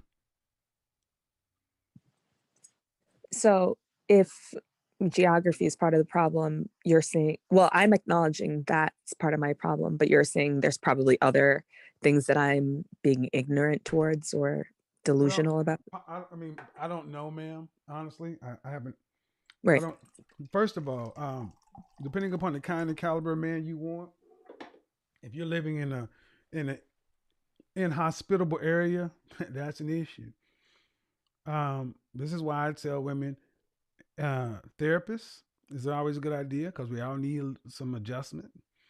Image consultant, personal trainer, matchmaker, because um, if you should have more resources than a 23-year-old woman. Spend some of them to go try to make yourself available to the kind of man you say you want.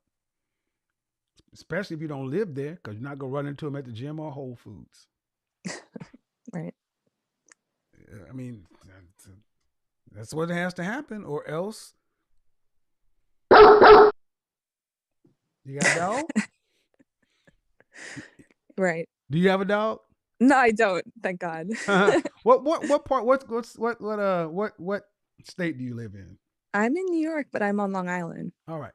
So in 2021, I'm going to be profiling single men and single women, either weekly, monthly, or weekly, bi-weekly, or monthly eligible people. Um, I think a lot of professional women need different advice and need access, but you're going to have to get active.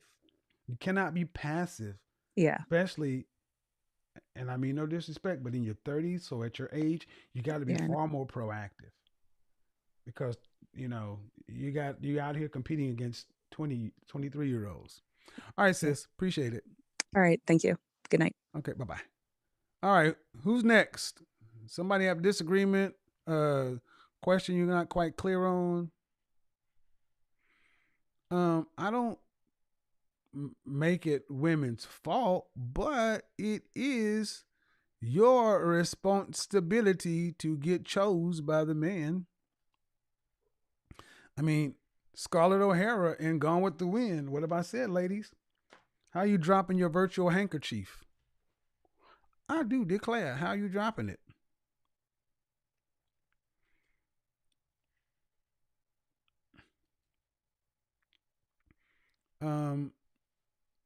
You have a comment. I don't know who you are, but I would do this. All right, here we go. Boop, boop, boop, boop, boop, boop, boop. Unmute yourself, please. Hey, hello. What's your first name? How old are you?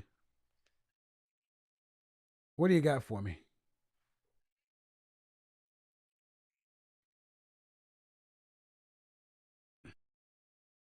And I do have these conversations with my dad and my uncles. Marriage is a lot of work. I learned marriage is a lot of work. I do have the opportunity to date high income earning men, but I won't call them high quality men. I dated brothers who were lawyers. Sometimes they do have some issues. When you speak to them, I learned to listen when I meet with them on dates. And when you do engage in conversations with them, they do have issues as well. Some of them don't have a good relationship with their dad. Some don't even have a good model of what Hold a on. marriage or relationship is. Hello. Yes, Kevin. Okay. Is this all the guys you're dating? And I also tell my girlfriends they're on Tinder. There are some high income earning brothers on Tinder. So I didn't hear you. Did you say yes? Yes, I dated a well, let me stop you. politician. Listen. Tinder?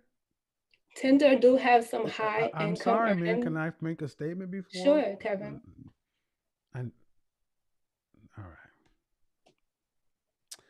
What's the issue?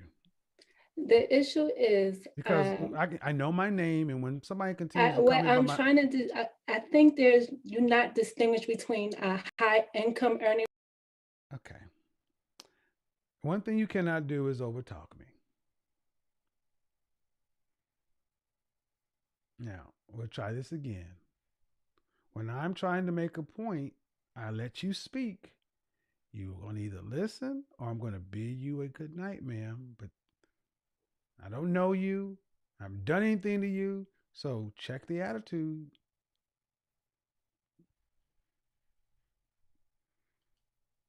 I don't know why you ladies think you can get on a show with somebody you don't know and come in with an attitude. You can unmute yourself and we can try this again. Did you hear what I said? Well, you sound okay. Well, let's rewind. Let's rewind because it seemed as though you haven't. When I asked you about these men, you said that these men have issues, and I said all of them, and you said yes. Yes. Well, ma'am, then that's not well. And if you're meeting these men on Tinder, even on Match.com, well, how I'm trying to about say, see? This is Kevin, what I mean. So to the market. So what I mean, ma'am, is I got news for you. In general, high value men don't hang out on Tinder and match. They go to matchmakers. They're out working.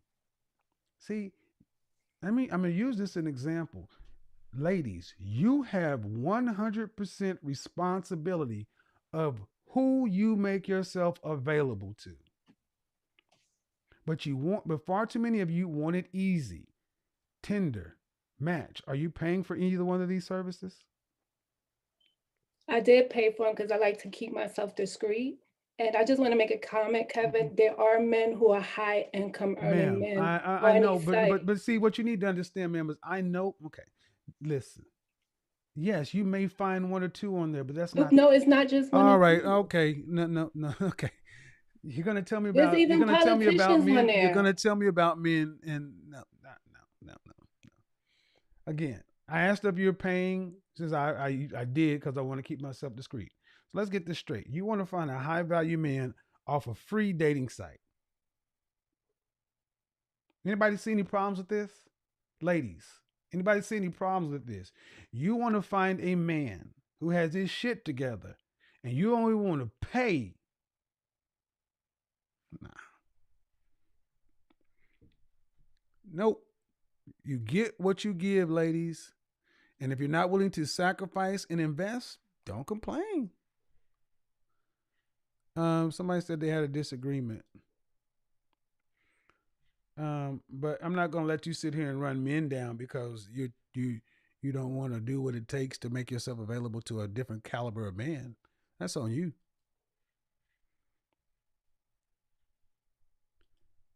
Hello. Your first name. And how old are you? I can barely hear you. Can you get close to the microphone? Now it's hard to hear you. There we go. Mm-hmm. What do you got for me? Mm-hmm. Yep.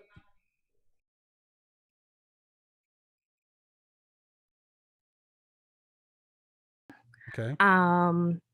I do have a daughter, and I do live in the city of Atlanta. And for me, I agree with, I'll say 90% of the things that you say because You do there's what? a lot of truth What to it. 90%? What 90% of things I say is what? I agree with a lot of the things that you say. But what do you disagree about the child thing? I just don't have that experience. It's been so interesting because most of But my I don't friends are understand. married. Okay, but I still don't understand the disagreement. The disagreement is that men don't want women who have a child, or that is How many a thousands of men have deterrent. you talked to? I've talked to a lot. How many I've thousands of talked to men a have you? lot. How many thousands of men have you talked to?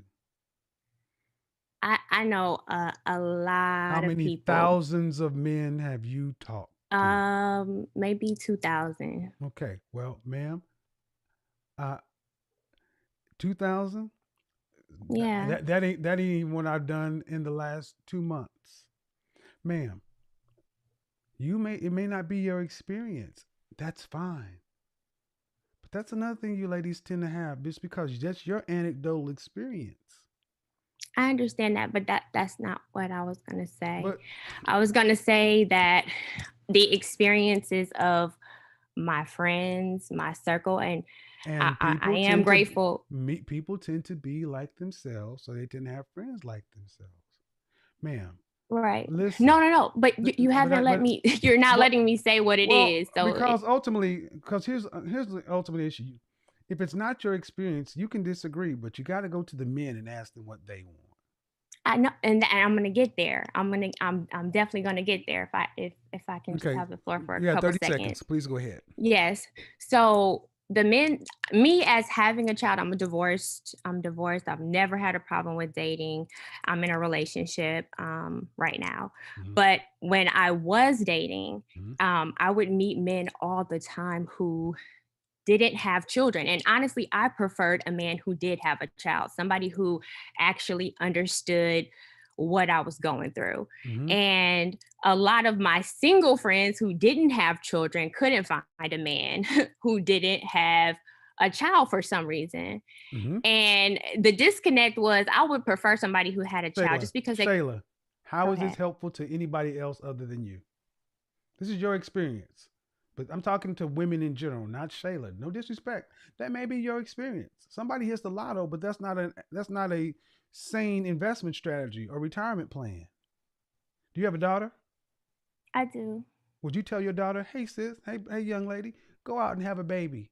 It won't affect your opportunity at all to find a higher value man or whatever. Go ahead. Of course not. No, Well, then I would don't. definitely not. Thank you. Why would you not tell her that? Yeah, but what I'm saying is I wouldn't urge anybody who doesn't have Because a child. it I mean, that would not make matters. sense. You wouldn't tell her But because it matters. but I also don't Okay. want All right. the population of women who do have children to feel like You're going to be away from the microphone. You got to come back. See, here's one thing that we can't continue to do. Continue to take your personal lived experience and extrapolate that to everyone. I don't know you, don't know how you look, and even if you say it's true, men say they don't want. Listen to what's going on here. Brookings Institute study, facts, data, statistics, but so many women, in this particular case, black women, just because they don't like it, they think they can change facts. Facts don't need you to agree or disagree. 2 plus 2 is 4. I don't, I, I don't get it. If you can get back to the microphone, you can finish what you're trying to say, but I don't. All right. Let's see. Who had a question? See, I can't change what some people think. What some people think is almost like, well, if I believe, if I don't like it, I don't have to deal with it. All right. Having a child changes your value.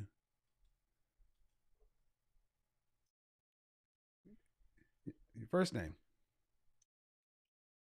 And how old are you, Christina? And what are you offended about?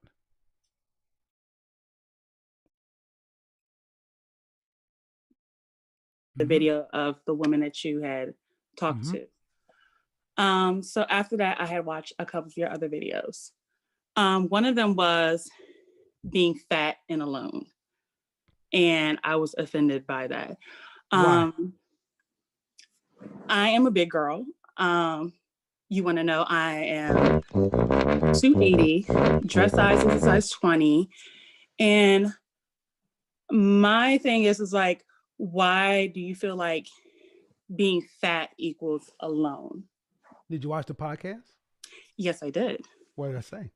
I remember you saying something about BMI and like the standard of beauty, or not standard of beauty, but like some women, like most women are like bigger than the average male. Something like that. I don't remember everything, but I was like, well, but you're offended. Yes. About what? I'm fat. I'm not afraid to say that. Yeah. And are you married? Yes, I am. Okay. Then you shouldn't have a problem. See, hold on, listen. I'll let you speak. If you are so self-professed fat and are married, by definition, that means you're not alone, correct? Correct. Then you weren't in the target market for the podcast, right? I mean, I'm not in the target market. You weren't in the target market for the podcast, right? Correct. But it's then no, man, you don't just get to talk over me. That would be just like saying I'm a vegetarian for spiritual reasons. But you don't go into a steakhouse and say I'm offended that you say you serve meat. You just don't go to the steakhouse. If you're married, why are you on a relationship podcast anyway? I find it entertaining, to be honest. Right. So I'm gonna ask you a question then. Then, as though you are here, would you suggest most women become almost 300 pounds and try to find a husband? No. Oh, why not? For health reasons, honestly. Oh, but why not? For trying to find a husband. I mean, unless they find one of those men that likes that, then that's on them. So that no. So that do most men like that? Well, most men, I would say no. Okay, what percentage of men would you say do like that? 10%. So that means 90% of men don't. So true. So by logic, if 90% of men are cut off from you just because of weight alone, that means you have a large chance of ending up alone. True. So you agree with me? Yes. So you shouldn't be offended. I mean, if you agree with me, you shouldn't be offended. I'm offended because I'm a big woman. Why? You chose to be your size. I did choose. Okay, well then congratulations. You chose to be your size. You're married. Why do women like yourself go looking for ways to be offended? Go off and be happy with your win. How about that? I get it, but I'm just like, but no, you don't. See, I no offense, man, but you're married. You shouldn't have other things to do other than be offended by a podcast that, one, is not directed towards you, two, that you agree with. This is insane.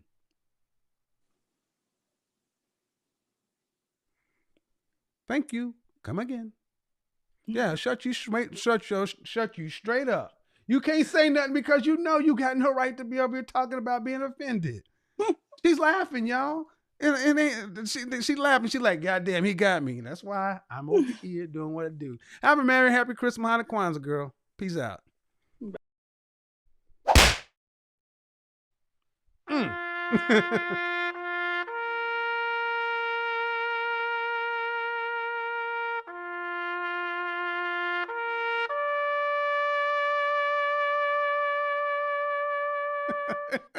can't make this shit up. I'm offended. Why? That was funny though. Who's that? Somebody said they got something to add. Charlotte has a question. I'm offended. If Don't go on and go make your husband some cheese grits and some steakums and some shit.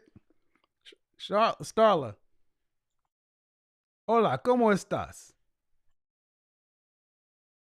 Tacos. I don't know how to speak that shit. How old are you? What you got for me? Is that your picture? That is my picture. How recent is that? Last week? You married? No. Here I am. Uh-oh. She's trying to Starla out here she's throwing bold. What's going on? What you got? I'm gonna turn my video off now. Go ahead. So I have a question. So I don't remember when the broadcast or when the video aired, but recently I watched one of those that was talking about ladies, why does height matter so much? Mhm. And in that video, you said attraction doesn't matter, or physical appearance, or something like that. I don't remember your words verbatim. I don't want to misquote you, but you said it doesn't matter. And so tonight we're talking about Hold on. A man's height doesn't matter? right. Okay, go ahead. Well, the topic of the video was, ladies, why does a man's height matter so much, or something like that. Right. So, and in that video, part of what I heard you say was attraction doesn't really matter. No, I never say that. Oh, so maybe I took I'm it an out. image consultant. So I would that's never my say question. I wanted you to clarify. So Yeah. I misunderstood. What did you mean then? Well, I didn't say that. I'm an image consultant. Image matters. Appearance matters. And I can't really speak to what it is you're asking me to say, because you can't tell me the part that you disagree Okay. with. But So how let me tall? connect the How tall topic. are you? I'm 5'7". All right. What's the average height for an American woman? I don't know. Maybe 5'4", 5'5". Right. So when you have a woman who's 5'2" wanting a man 6'5", Right. that's That doesn't make sense. No, I get it. No, I understand what you're saying, but I want to try to tie it into your topic for tonight, which is it really is settling, quote unquote. Well, Is all better this stuff is all the stuff that's going on right now better? Is it better than dying alone? Would you rather do something else, or is this good for you? Go ahead. Well, I guess I wanted to ask about that because for me, I mean, I feel like I'm a fairly attractive woman. So to me, I have men approaching me all the time that I don't find myself attracted to, but they're good guys. Okay. So asking the question of someone like me, is it better to die alone? I have a lot of pride, and so Well, you I know mean, I'm what they sure are you where do you live? What state? I'm in Atlanta. Well, you know, dear, this is the South, and they say pride cometh before the fall. I know. I knew you were going to say Well, that. It because popped it's into my head. true. Because do respect, man. You may be an attractive 41, but holler at me when you're 65. I know. So you may be cool with being. I'm asking a very real question because I come from a family of beautiful women, and they don't look what they used to. Yeah, They don't look what they used to. And do you have any children? I do. All right. Well, how many? A lot. God damn, you a I Brady have Bunch up four. in. I have four. Two of them are grown though. Okay, well, all right. The whole dying alone typically includes women who don't have children, because in your latter years, who's going to care for you? No, that's valid. Can I ask a question? Do you Sure. find that as women age, and maybe as men age, they become less concerned about how attracted they are physically to someone, and that it becomes more about friendship or something else, something that's more tangible? Well, there needs to be it's not as hot and heavy probably when you're younger, but it still has to be there. But here's the thing, ma'am. No man wants to be a man you settle for. And one of the things Right. I really have an issue with, I be personally, far too many sisters got a lot of ego and pride. Yeah. And guess what? Yeah. Let me just say that. Let me just give you an example. When you I married, don't want to be but the this man. A man would choose me. I know you'll agree with this. I don't what? want to talk over you. I said, I know you'll agree with this, that a man chooses a woman based on what she says about him, right? He's not going to just pick anyone. So I Man, feel the same, hold on. right? You didn't answer. You asked me a question. You let me answer. Oh, I'm sorry. Go ahead. I didn't hear you. No, a man chooses a woman based upon cooperation. Really? I heard you say that before, but it's not just cooperation though. I didn't say it was just cooperation, but it's at the top. Look, ma'am, you have 4 children. Okay. Were you married to any one of the fathers? Yeah. Okay. Who was in charge of the relationship? Oh, in charge. You were. I didn't choose well, so Okay. I can't really answer that question in a way that's going to make sense. All right. How many children do you have with them? 4. Okay. But I didn't come to my senses until number 4. So let's back out of this. So let's make this not you. Okay. If you say you didn't choose well and you didn't come to your senses till number 4, right? That seems like a self awareness and somebody who can kind of understand what the market is. But that would also, Sure. but that also seemed to make you a little bit more humble. I am. No, I am. I am. But you still say But you have pride and ego. because Kevin, come on, I'm not just gonna pick it, or just because he picks me doesn't mean I want to pick him. Well, dear, here's what you got. This is you can do what you choose to. Like I said, buy a dog. And here's the thing: do you have sons or daughters? Both. The daughter's the oldest. Right. And how old are the sons? 17, 11, 9. 17, 11, 9. So those boys are going to have to come leave their wives and their children to take care of their mama, because mama is prideful. Ma'am, you seem like a nice lady, but all somebody has to do to really change your fortune is if you're involved in a car accident and you're just, come on. You're right about that. You're right. You're right. So, and at 41, man, with 4 kids, I'm like, what? Why are men so? And here's why I'm really curious. For a woman who is an attractive woman, why are men so low value to you? Have you ever dated a man worth a damn? I think no, they're good guys. So I'm not saying that they're not good guys. Have you ever dated but a I man just, worth a damn? well, yeah. But what? I think I'm just being too picky, and I already know. I don't rake me over the coals. I'm I not know going. I'm not going to be. But I'm too clever. curious is because you come across to me as a woman, especially when I see the lady with the short haircut and everything. I mean, this is an Atlanta thing, and I'm like, all right, that's many women walking around here who you're attractive, but all right, man, but okay, but it's like you didn't pick well with your child's father. And I'm not hearing that that you're not getting chosen by men that you admire. Well, I guess first on that note, I'm new to Atlanta. I've just been here since July. Okay, So well, regardless, I mean, really, I've gotten out the few times that I've gotten out since COVID, I haven't had any issues. But my point is, ma'am, you're 41. Have you ever been with a man worth a damn, meaning a man that you admire?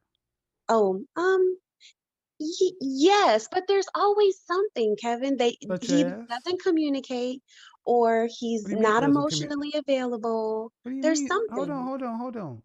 Was this before kids or after kids? This is recent. This is my Okay, last. let me stop. This is why I said therapy is so necessary. Let me just go ahead and pull it all the way back. Man, at 41, you may have a lot of pride and high self-esteem, but I don't think you can walk on water. No, for sure. So oftentimes women want men to be. Were your mother and father married? Yes. Were you raised in the house with your father? I was. Were they married? Are they still alive? Yes. They're not married anymore though. Okay. So you can choose who you choose, man, but it doesn't really seem to me as though you have really a high estimation of men, period. Why not? Why do you say that? Well, I got other calls to get to, but I'm just saying that, look, if there's always something wrong, But my question is, if I asked all the men you dated who Okay. you are, I'm quite sure I would get War and Peace They quoted would back to me. say that I'm demanding. Right. And why? Why are you so demanding? Why am I so demanding? Yeah, why are you so why are you so demanding?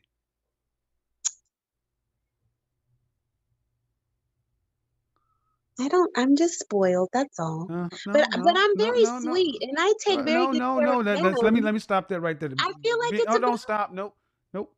Being demanding is not sweet.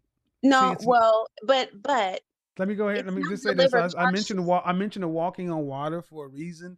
Demanding. See, you're pretty rich. That's the problem. Pretty women tend to, and the sad part is pretty runs out. But I'm not mean, I Kevin. didn't say you were mean. I said pretty rich. I didn't say pretty bitch. No, Pretty no, rich. talking about the demanding piece. Okay, but ma'am, if you've never really been with a man that you admired or a guy that's worth a damn, uh, are you with a man that you have to do anything to impress? No. There you go. Bingo. Ding, ding, ding, ding, ding, ding, ding, ding, ding. You're up here and the men are down here. And that's what happens tends to be with a lot of women who are pretty rich with a lot of ego. Because with a man that you have to do something or impress, you're gonna have to check that shit and bring something more to the table than just being demanding and spoiled. You have to do something other than just in the bedroom. No, I don't I'm just mind that. saying in I believe general. in Okay, all right, okay. okay, all right, all right, I'm all just right. saying In overall, general. man. So Yeah. at the end of the day, you don't the men you date. There's something wrong with them or whatever, whatever. Well, but what about the men you don't qualify for? I can't qualify for those, Kevin, so they're not in the You conversation. can't qualify for them, but see that's the problem. You got a problem with the ones you do qualify for, but why can't you qualify for them? Or is it I just think I agree with you. I think I haven't had anyone say this to me, but I do think that me having even two children, right? Because those are the ones that are here at home with me. I think that they don't like it. well, that's one thing, but here's the thing: I mean, they have a not man said that a man that have a man that you don't qualify for, a man that's up here, is going to keep you on your toes. Is going to demand something of you that you probably, if you're spoiled, you're used to having people give to you and not give to others. So if you want to date, I don't want to say you want to date down, you get down. Mm-mm. No, no, no. I want to date up, and I Well, do but are you believe in qualified to do that though? well. This is why the The only therapy. thing This I is what think I that gotta could go, man. This is where the therapy okay, comes in okay. because at 41, if see this is the other side of being pretty rich. If you can attract men from a broad spectrum. Many women can't attract men like you can, but if men that are if upper echelon men aren't choosing you, it's not because you're not attractive and don't see you. There is the question that you need to answer for yourself because the men that you can attract or you are dealing with don't seem to be able to work for you. Right. And this is why if you don't address it, Okay. I hear you. that's the whole die alone thing. Peace out, mom. Bye. See, women, you got to become more curious and more self-aware. And in 2021, we're going to be helping you guys become more self-aware. Self-awareness, empathy, and humility, gratitude, things that are at the core of a feminine woman. Self-awareness, humility, empathy, and gratitude. Gratitude, humility, self-awareness, empathy, at the core of a feminine. So if you don't have these things, there are things you could do to work on them. All right, Caroline, I see your hand is up. Sweet Caroline. Ba, ba, ba. Boom, boom, boom. Unmute yourself, Caroline. I am well. How old are you? What do you got for me, Caroline?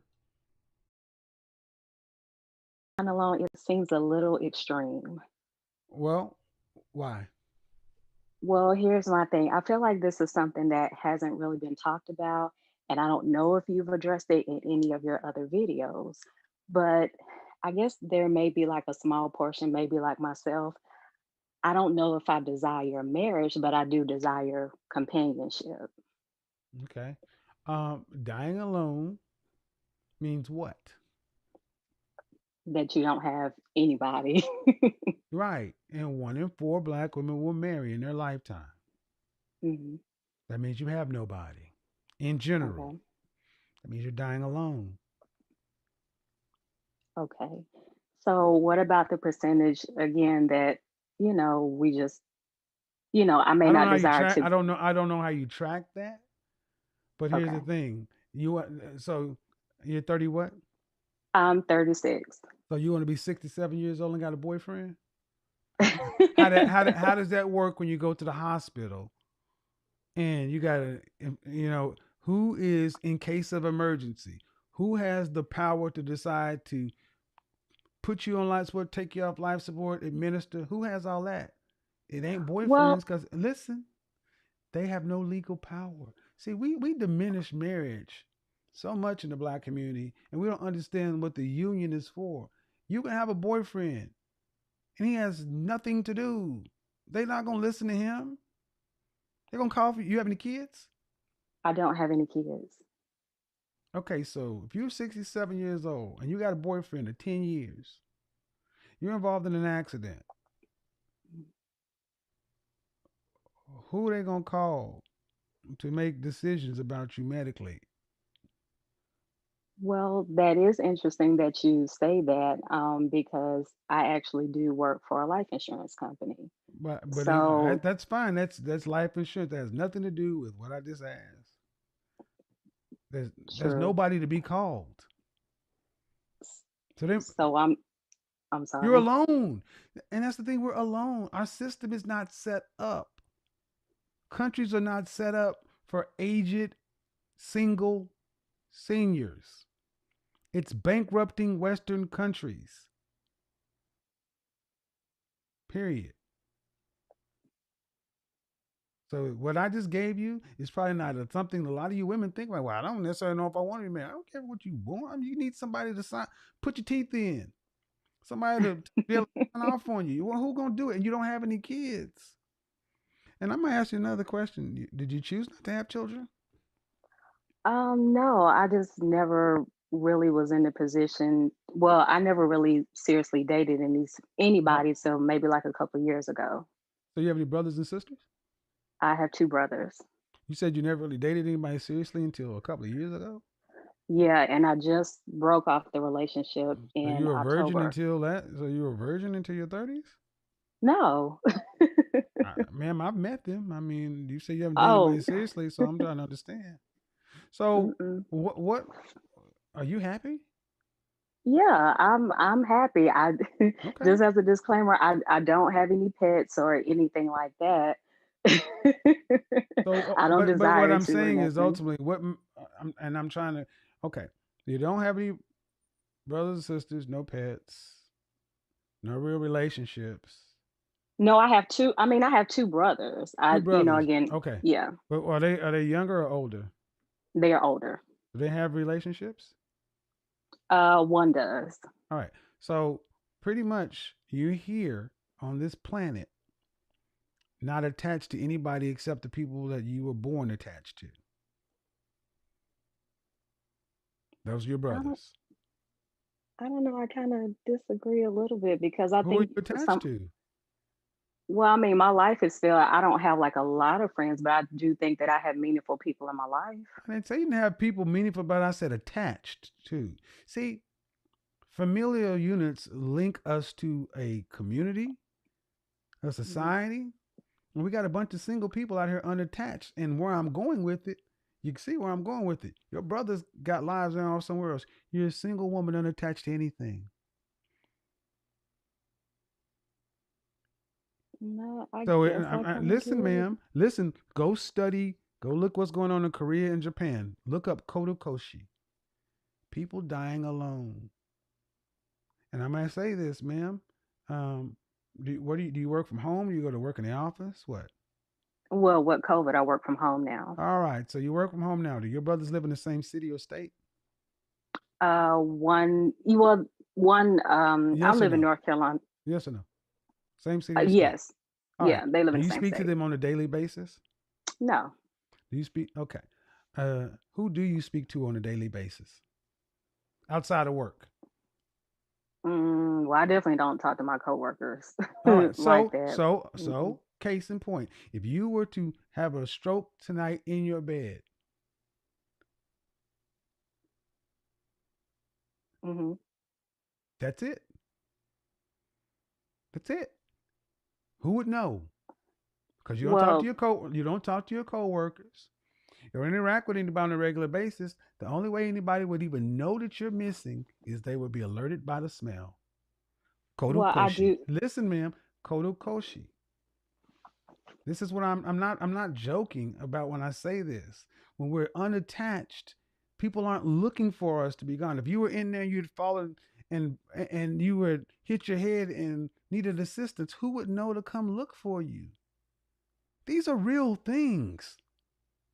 And we act like just because we're healthy, functioning right now, that it's going to be forever. I've fallen and I can't get up. You'll die. So if you want to choose to go through life unmarried, that kind of stuff is fine. But you need to put a plan in place, an end of life plan, a communication plan. You need to be able to have people know to start looking for you inside of 24 hours if they ain't heard from you. That's what Well, like I adults had do if they choose not to have families and relationships. right, like I had said earlier, even though I know you said your definition of attached is not the same, but yeah, I have people in my life that if something happened to me, someone would know. Inside of what time frame though? I think definitely at least within like 12 hours. 12 hours. They would. So who do you talk to on a regular basis? You said no. Well, I'm again, maybe I misunderstood that. I guess I took it as just like, well, maybe you were saying, do I necessarily talk to Okay. the same person every day? No. Nope, that's not okay. Well, um, if you're happy with your life, cool. Most people want relationships with emotional significance and things. Most people want things. Most people want to be able to celebrate the holidays with family and loved ones. Most people want those. If you don't, that's fine. But Well, again, I don't think I was saying that I didn't. It's just I just didn't necessarily. I may not want to be married. I'm just saying, well, can I not have the same thing and just still have companionship? how can I answer that? Do you have that Okay. now though? Nope. And No, the last relationship you had was 2 years ago, right? no. 2 months ago, I 2 months. just broke it off. All right. Yeah. Well, and the longest relationship you've ever had in your life. It was that one. We were together 5 years. All right. And then prior to that, so a 5 year relationship in 30 some odd years. All right. And if it works for you, it works for you. Okay. But I would say that we need better. We need better stuff. I don't get it that we know what normal and healthy stuff tends to look like, but that's what I call settling. In my opinion, that's called settling. I don't want to be married. I'll settle for this. That's settling, in my opinion. Or you may have a different view. Let me see. Oh, Jesus, everybody got their hands up now. But if you don't want it, fine. But make sure somebody's coming to look for you. Lower your hand. Alexandria, do you have a disagreement?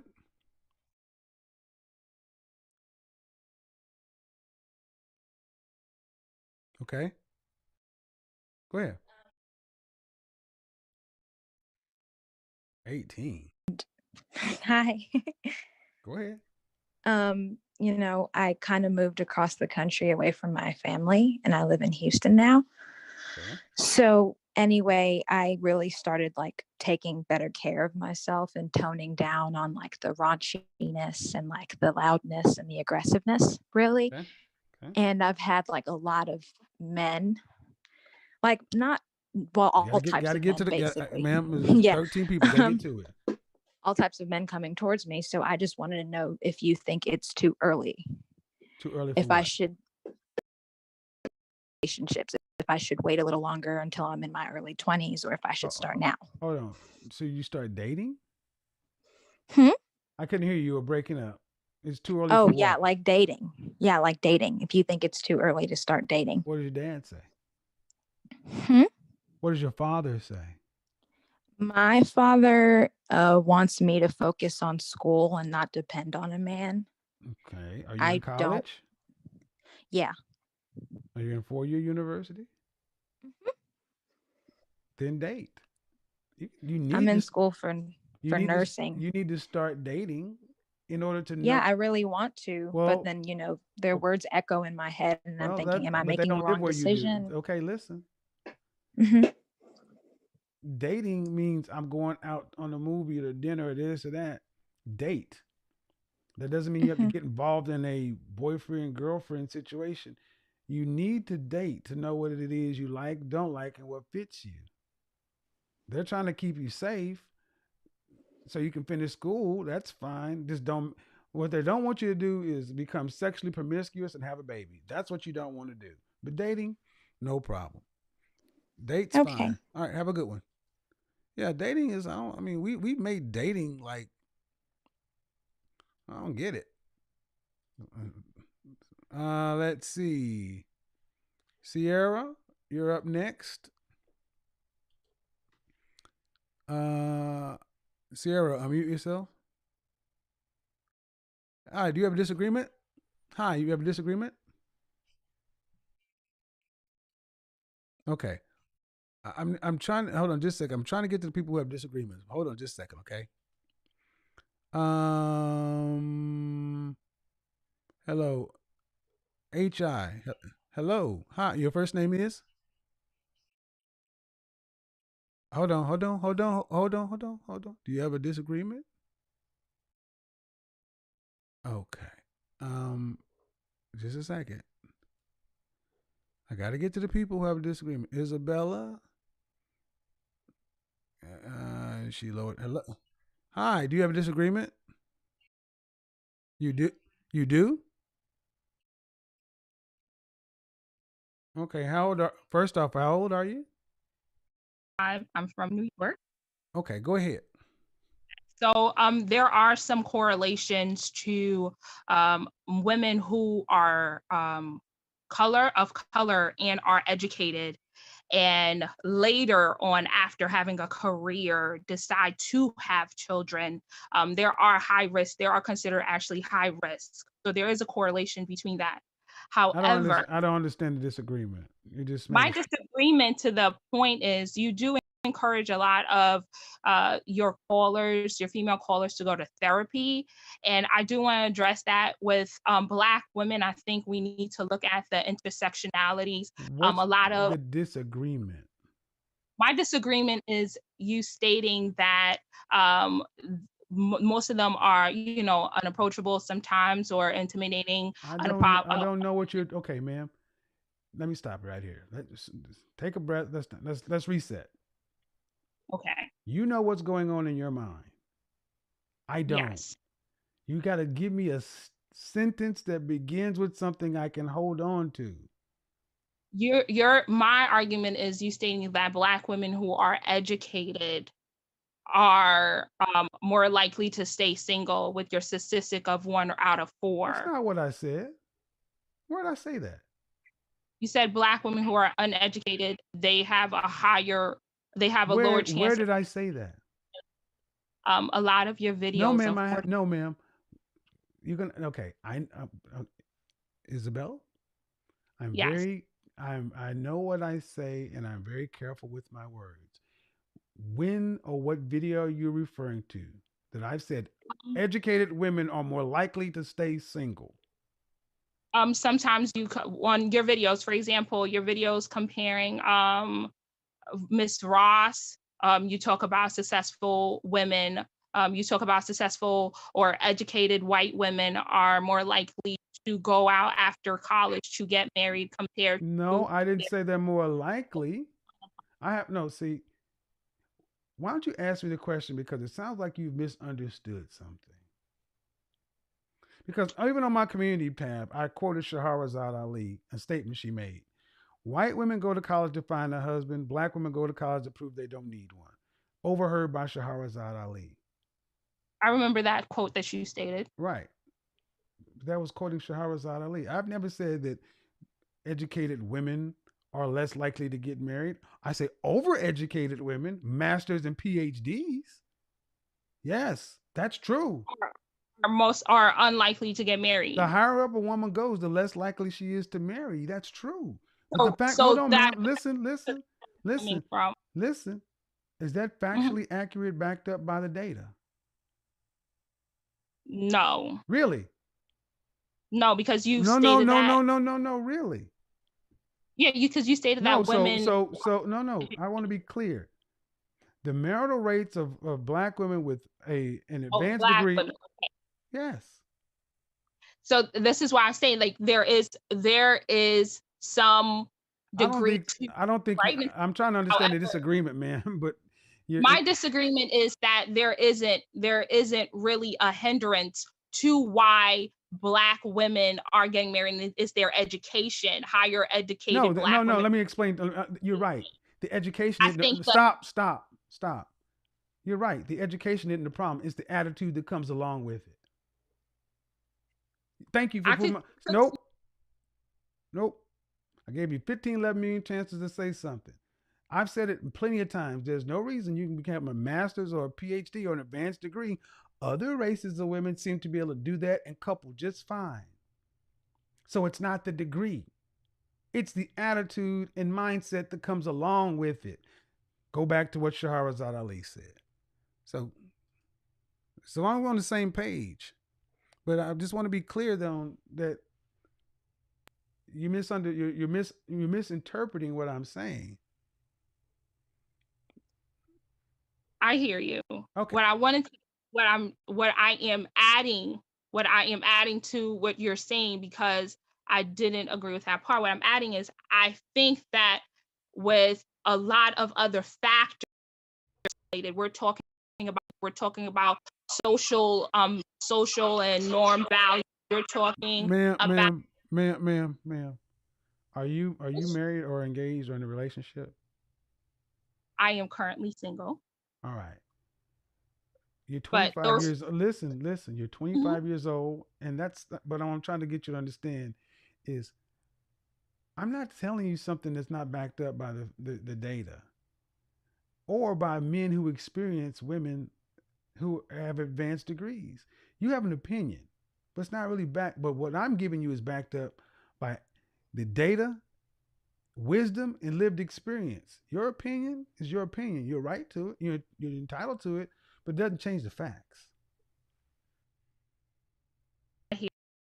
Have a good day. Facts to say that there are. Breaking up too. I don't get it. See, I can't keep doing this. Yeah, I hear the facts and still, but I don't like that. So I'm gonna go ahead and say what I gotta say, because I'm gonna give you my opinion. Damn all them numbers. Nope.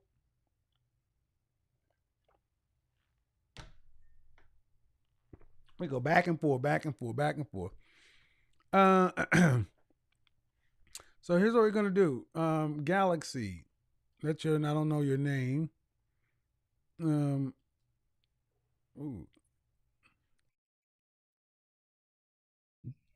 All right. Do you have a disagreement? Do you have a disagreement?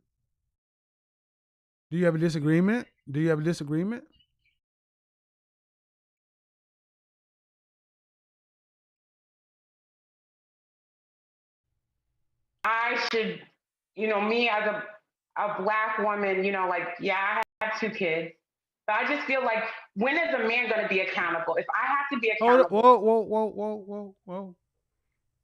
You have kids. How many? 2. Where's the father? 2 boys, 2 Black, beautiful boys. One father or 2 fathers? 2 fathers. Okay. Those are the 2 men you need to be asking about accountability, not us.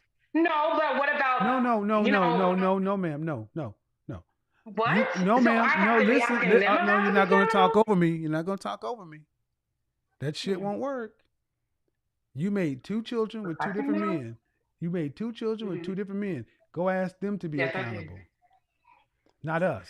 That- We don't owe you accountability.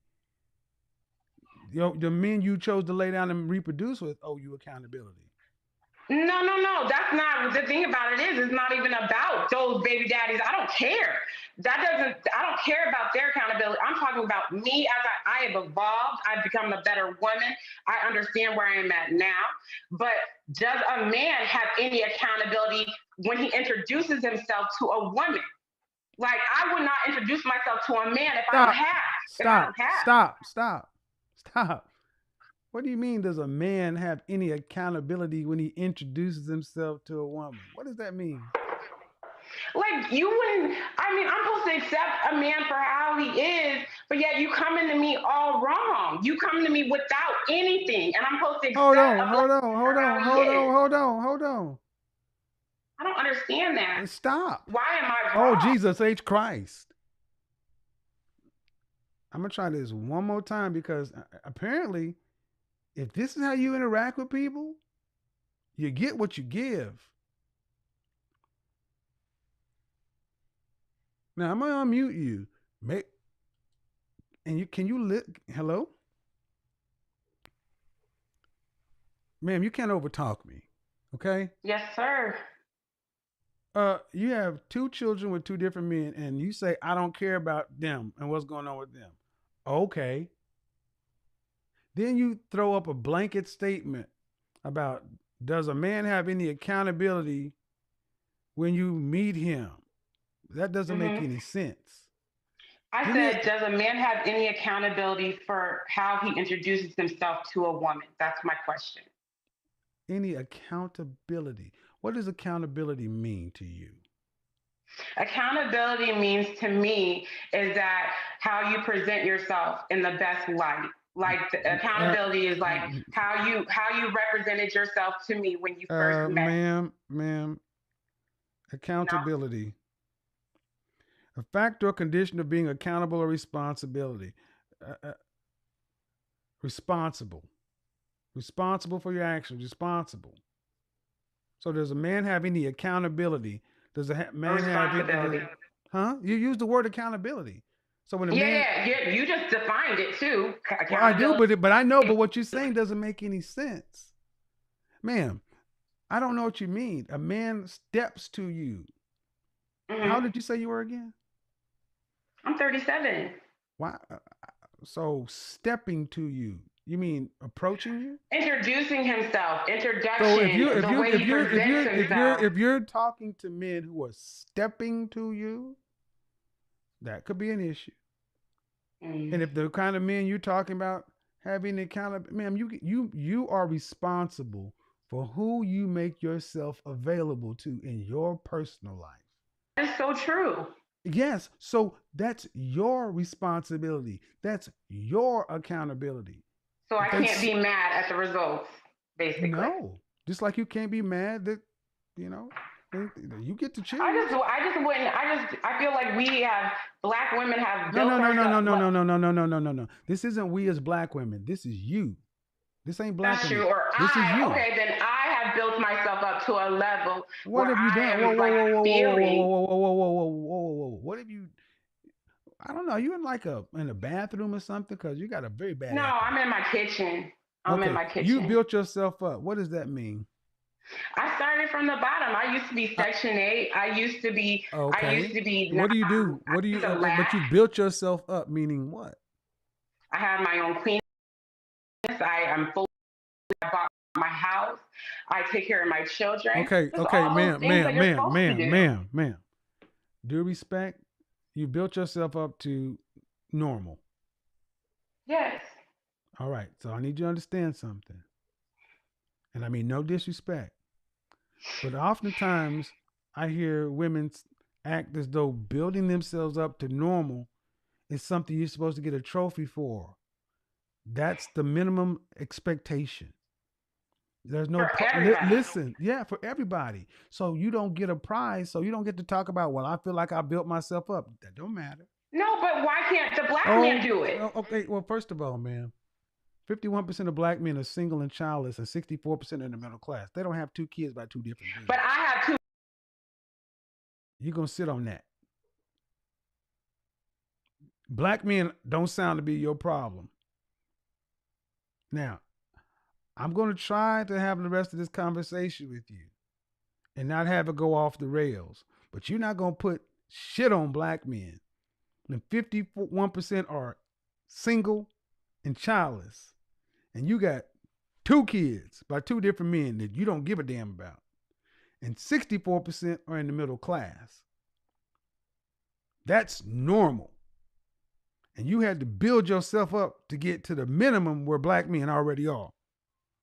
The nerve of coming over here putting that shit on black men. Y'all used to blaming black men for your problems. And that shit ain't gonna work over here. I'm not blaming a black man on my But you problems. came My over and said, dad well, is what a about black men? beautiful What about black black men? Why can't you? Okay. What about the ones millennials of this generation, not you, because I bet. What the fuck? You're 37. You're dating millennials? Man, get off my phone. You just want a problem. Get a problem. You go get some therapy. You want a problem. Looking like, I mean, yeah, you want a problem. What the hell? I mean, did y'all see this shit? Ain't nobody stepping to you. Battle rapping and shit, I guess. And you wonder why I get frustrated. I'm like, well, let me. We had a woman who's married and overweight, offended because I said people going up overweight and alone. But I'm like, you're looking for problems. You got a woman with 2 kids by 2 different dudes who don't care about them. Talk about, I built myself up, asking questions about millennials.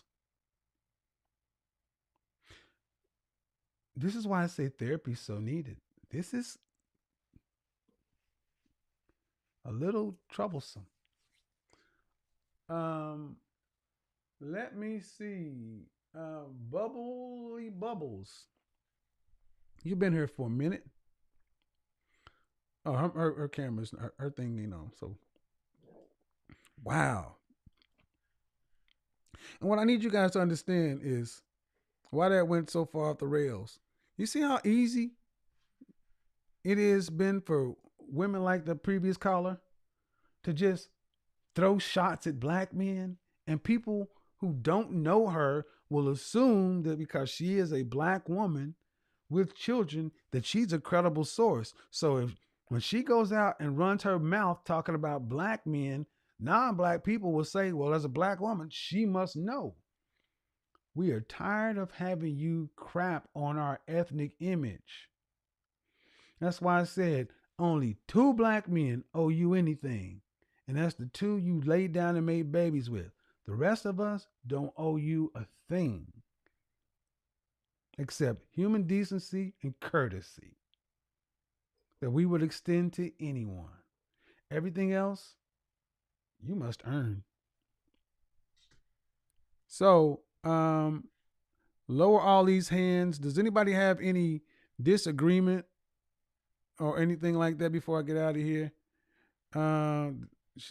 She says she does. Okay. All right. I don't know how to pronounce your name. Go ahead. Hold on. Before we get started, I need to know how to pronounce your name. Ngozi? Okay, what do you got for me?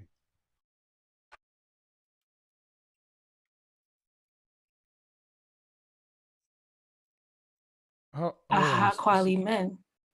That's not.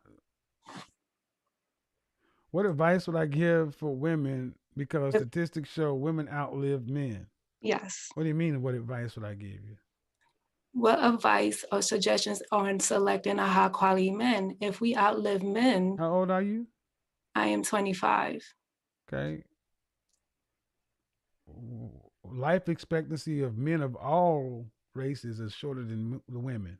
Correct. Why is that a problem? So are we going to die alone anyway? But did you live alone? But I'm still going to die alone if my husband dies before me. If you want to get philosophical about it, everybody dies alone. So my question is, what advice would you give for women? No, ma'am. What I'm saying is your question doesn't really make any sense because women outlive men of any race, any socioeconomic status. That's just a factor of being male or female. It's nothing that we can really do anything about. So we're gonna die alone then, basically. Ma'am, everybody freaking dies alone. Exactly. Right down to it. I mean, you're being silly. I'm not being silly. You are being it's silly. better to die alone. Either you're being silly or if you're being serious. You were born alone, you're gonna die alone. In the absolute value strictest sense. Do you have a real question? Because if I'm gonna ask you, do you have a real question? Because talking about a high quality man, and I gotta be honest, if this is, go ahead. Excuse me, ma'am. You ask about high quality man. High quality men are serious minded. Okay, I need you to slow down. I need you to slow down and understand that what you're saying that everybody dies alone. So I don't understand what you're asking a strategy. Okay, here's a strategy. Here's a strategy. What you do is you marry a guy that's 20 years younger than you. Then you can there you go. But do you also deal with his pockets and his inability to provide, his inability to do a lot of things, but you make sure that you die before him. There you go. Since you have a question that you want answered. What the French freaking toast are we talking about here?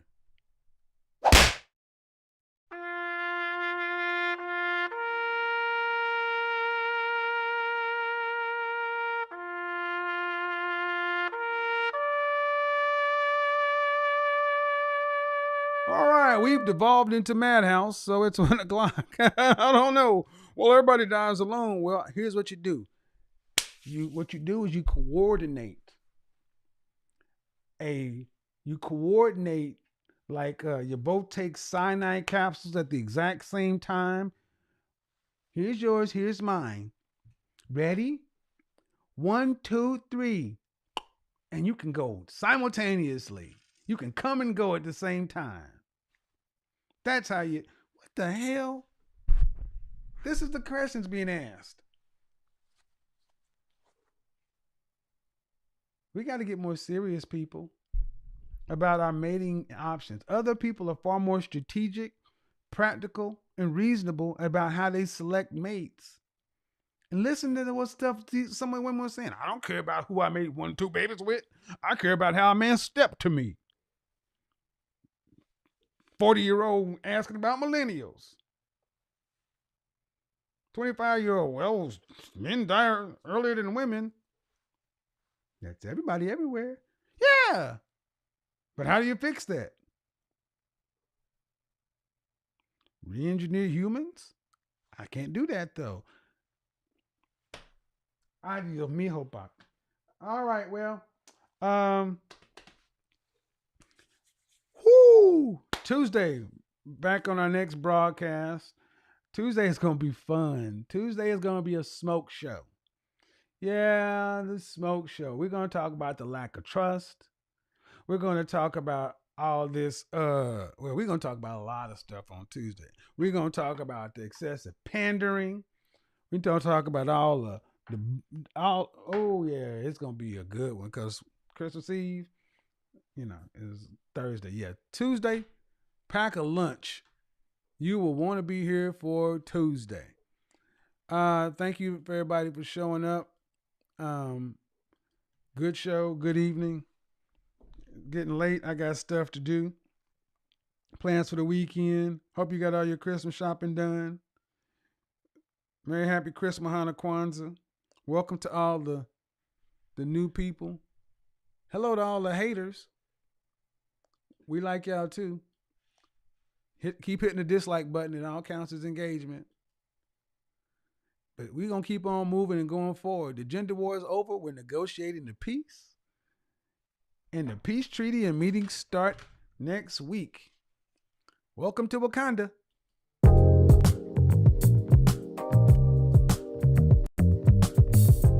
Wakanda forever.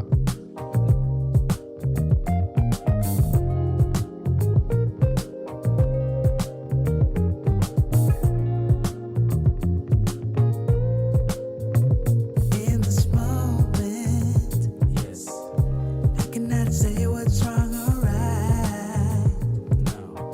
I'm I'm a PhD. It's not hard to fool me. No. 'Cause I'm addicted to the good life. I'm a PhD. Yeah. Say it. Lead the way. I'm a PhD. No need to say. PhD mega remix. This is the remix. The PhD. Like, you know, if you have a PhD. I'm a PhD. Oh, I'm going to clown on that.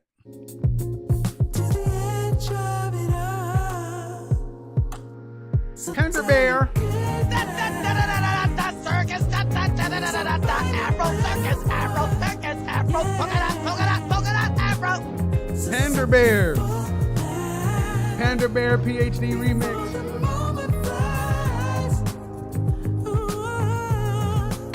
Woo! Tuesday night comedy club.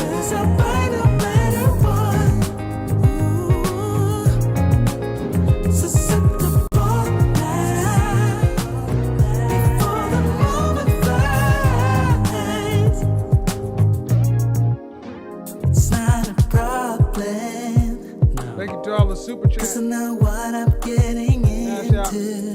It's difficult to get through all these people. Nothing can stop me. One love, everybody trying to figure it out. You and I 2020 on a strong note. 2021, a couple of the months. Bachelor, Bachelorette of the week. They're gonna do weekly. I can't wait to profile a solid woman, solid lady, solid man every week. Watch their inbox blow up. Watch the DMs blow up. Watch the opportunities. We're gonna see people get together. We're gonna profile what's possible. We're gonna help the seed find the soil. Hell yeah. Shout out to my next ex-wife.